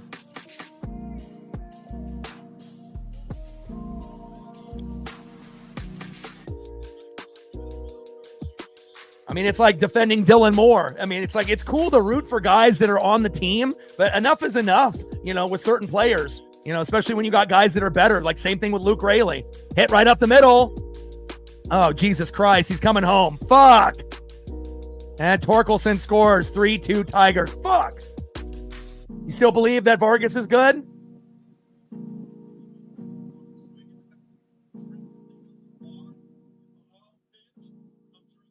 Oh, but Vargas is good, they said. Fuck out of here with that. We say things on this channel for a reason. Next up is Javi Baez.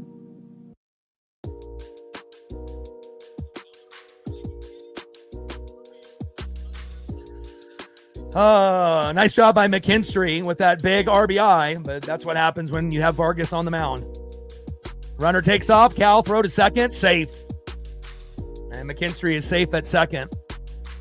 Top of the 11th, 3-2 Tiger lead. And we can still come back. I mean, there's no doubt about that. We can still tie it or win it, but it's not ideal when you're running out of pitchers in a game that is so critical for us to be able to try to win the series. You got to win game one.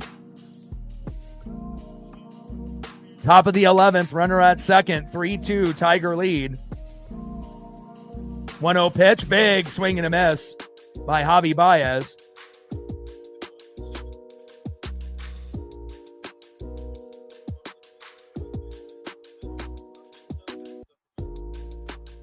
And that one is chipped foul towards third base.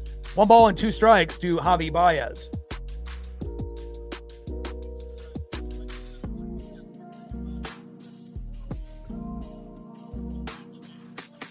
You got to call a spade sometimes, you know. It is what it is. 1-2 pitch, popped up. Tries to jam the hitter there, and that one goes foul.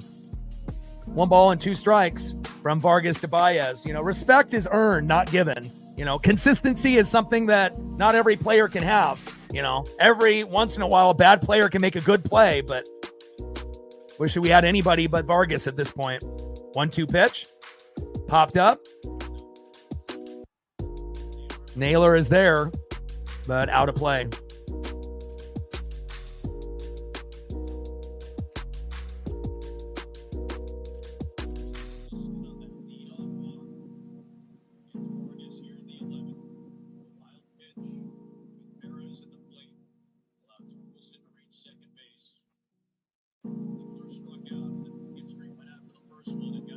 Top of the 11th, 3-2 Tiger lead. Runner at second, 1-2 pitch. Slow dribbler up the middle, get it! Throw to first, and that is out number 3. And it makes you kind of wonder if we had Leo Rivas at second base, you know, instead of Polo, you know, could we have maybe made that play, you know, that went past, you know, Jorge Polanco and then ended up scoring. But again, Vargas, you know, fucking it up again, but at least it's only 1, not 2 or 3.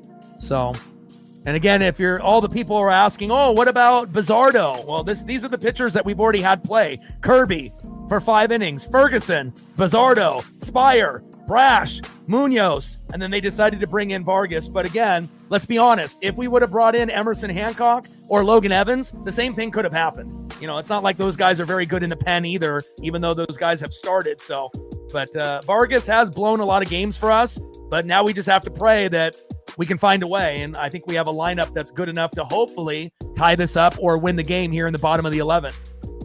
Season is on the line. 0 for 3 with a run and a base on ball and a K. It's time. Randy Arozarena.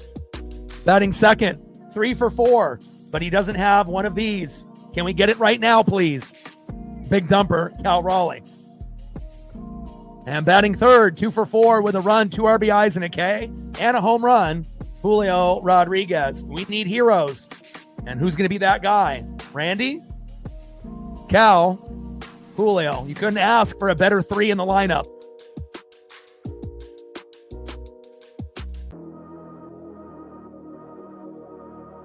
Like, sub, donate, comment, share. If you haven't smashed that like button yet, please do. Help us get to 400 likes, 100 on the Dono train, and 100 will turn into 200.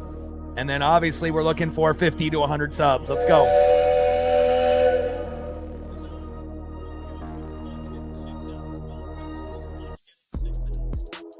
Gained another 20, 30 subs. 50 to go to get to 22,500. Let's go. 1,006 in the room.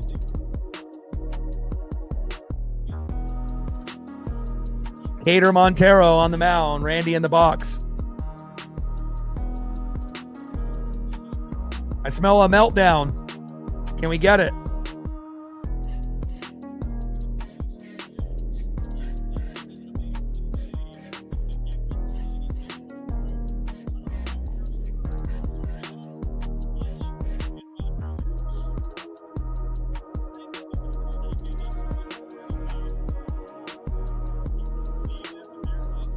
First pitch from Montero to Randy. Takes a strike looking on the line.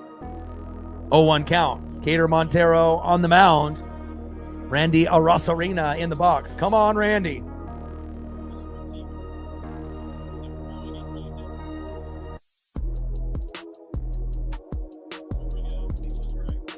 Takes a strike looking low and away with that sinker. No balls and 2 strikes from Montero to Randy. Come on, Randy. Swing the fucking bat.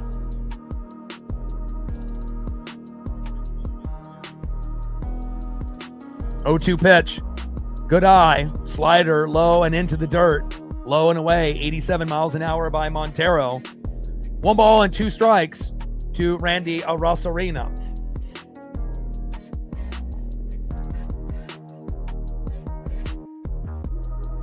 Come on, Randy.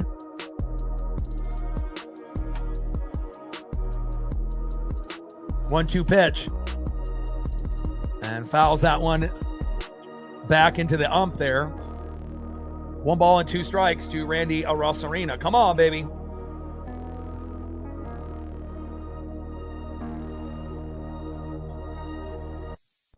Come on, Randy. Come on, Ems. Make it happen. Come on. Montero on the mound. Randy in the box. 1-2 pitch. Wild pitch there. Low and away.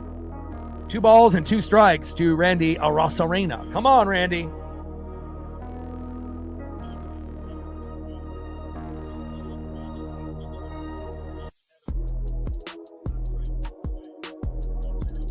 Two pitch. Randy, slow dribbler to third. Throw to first. And Randy actually hustles, but not in time. 1 away. It's nice to be able to see Randy actually hustling, at first and on defense today. It's made a difference.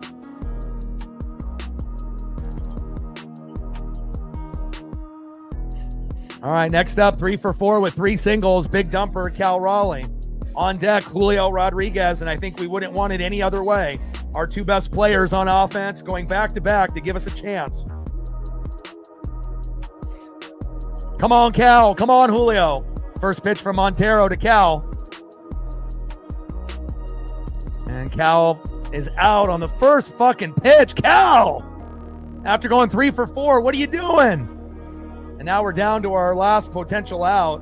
And we're going to have to go with the player that has played the best so far for us today, Julio Rodriguez. Do you have enough magic in that bat to give us a tie, to keep us alive here in the bottom of the 11th? Let's go, J-Rod.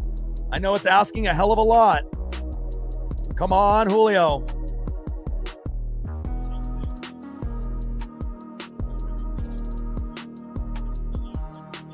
And again, if we haven't learned anything from game 1, we need to be more patient in the box.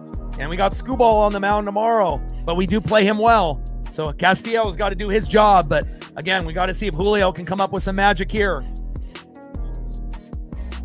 Come on, Julio. Keep the inning alive. Single, double, triple, home run, any of the above. First pitch, takes a strike looking high and inside. 0-1 count.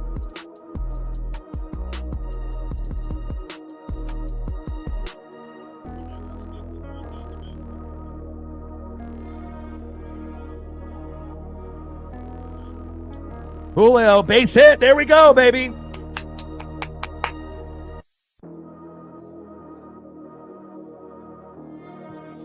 Nice job. 3-hit game by Julio. Let's go.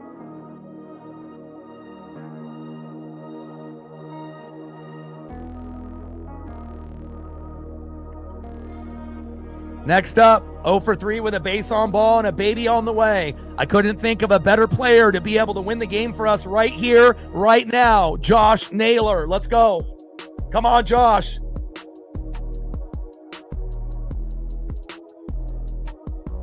First pitch, takes a strike looking on the knuckle curve, high and away, 0-1 count.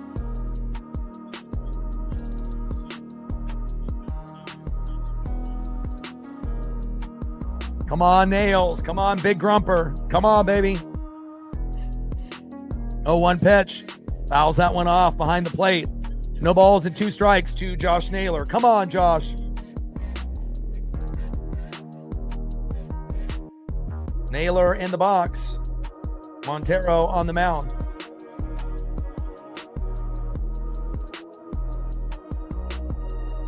Time is cold. But all those people that were, trying to shame us when we talk about reality about Carlos Vargas, enough said. We know what we're talking about here. Rodriguez at first. 0-2 pitch. And Naylor. And it's right to the first baseman. Toe tap on the bag. And that is it. Game over. Game 1. Tigers win at the end of the 11th inning. And again, we have to find a better solution than Carlos Vargas. That ain't going to cut it. And again, disappointing loss in a game that we feel that we could have won or should have won. But again, when you only scored 2 runs, that's not going to beat too many people in MLB, especially in the playoffs. And again, we got Screwball on the mound tomorrow going against Luis Castillo in a must-win game, for us tomorrow. And I do have confidence that we can rebound tomorrow, even though Screwball will be on the mound. We do play him very, very well. And again, the offense needs to be better. We need to be able to, work the count more. Too many outs, in the first couple pitches. And again, Vargas not reliable. So again, lesson learned. Final score in the ALDS game number 1, Tigers 3, Mariners 2. Congratulations to the Detroit Tigers, but we'll be ready tomorrow. And again, I will be live at 1 o'clock Pacific for the Buccaneers and the Seahawks. And then as soon as that is over, we're going to be doing game 2 with Screwball and Luis Castillo, La Piedra. So again, I appreciate all the people that have liked, subbed, donated, commented, shared. Appreciate you guys very much. And again, we will be live tomorrow at 1 o'clock Pacific for the Buccaneers and the Seahawks. As soon as that is over, we'll be live for Tigers Mariners game 2. And I look forward to seeing you guys here tomorrow watching as well. Love you guys, and I appreciate you guys very much. And I got one question for you. Who talks sports like us? Your boy Orion, Northwest Sports Fanatics. Final score, Tigers 3, Mariners 2 in 11. And I'm out. Tridents up. Seize the moment. Go M's.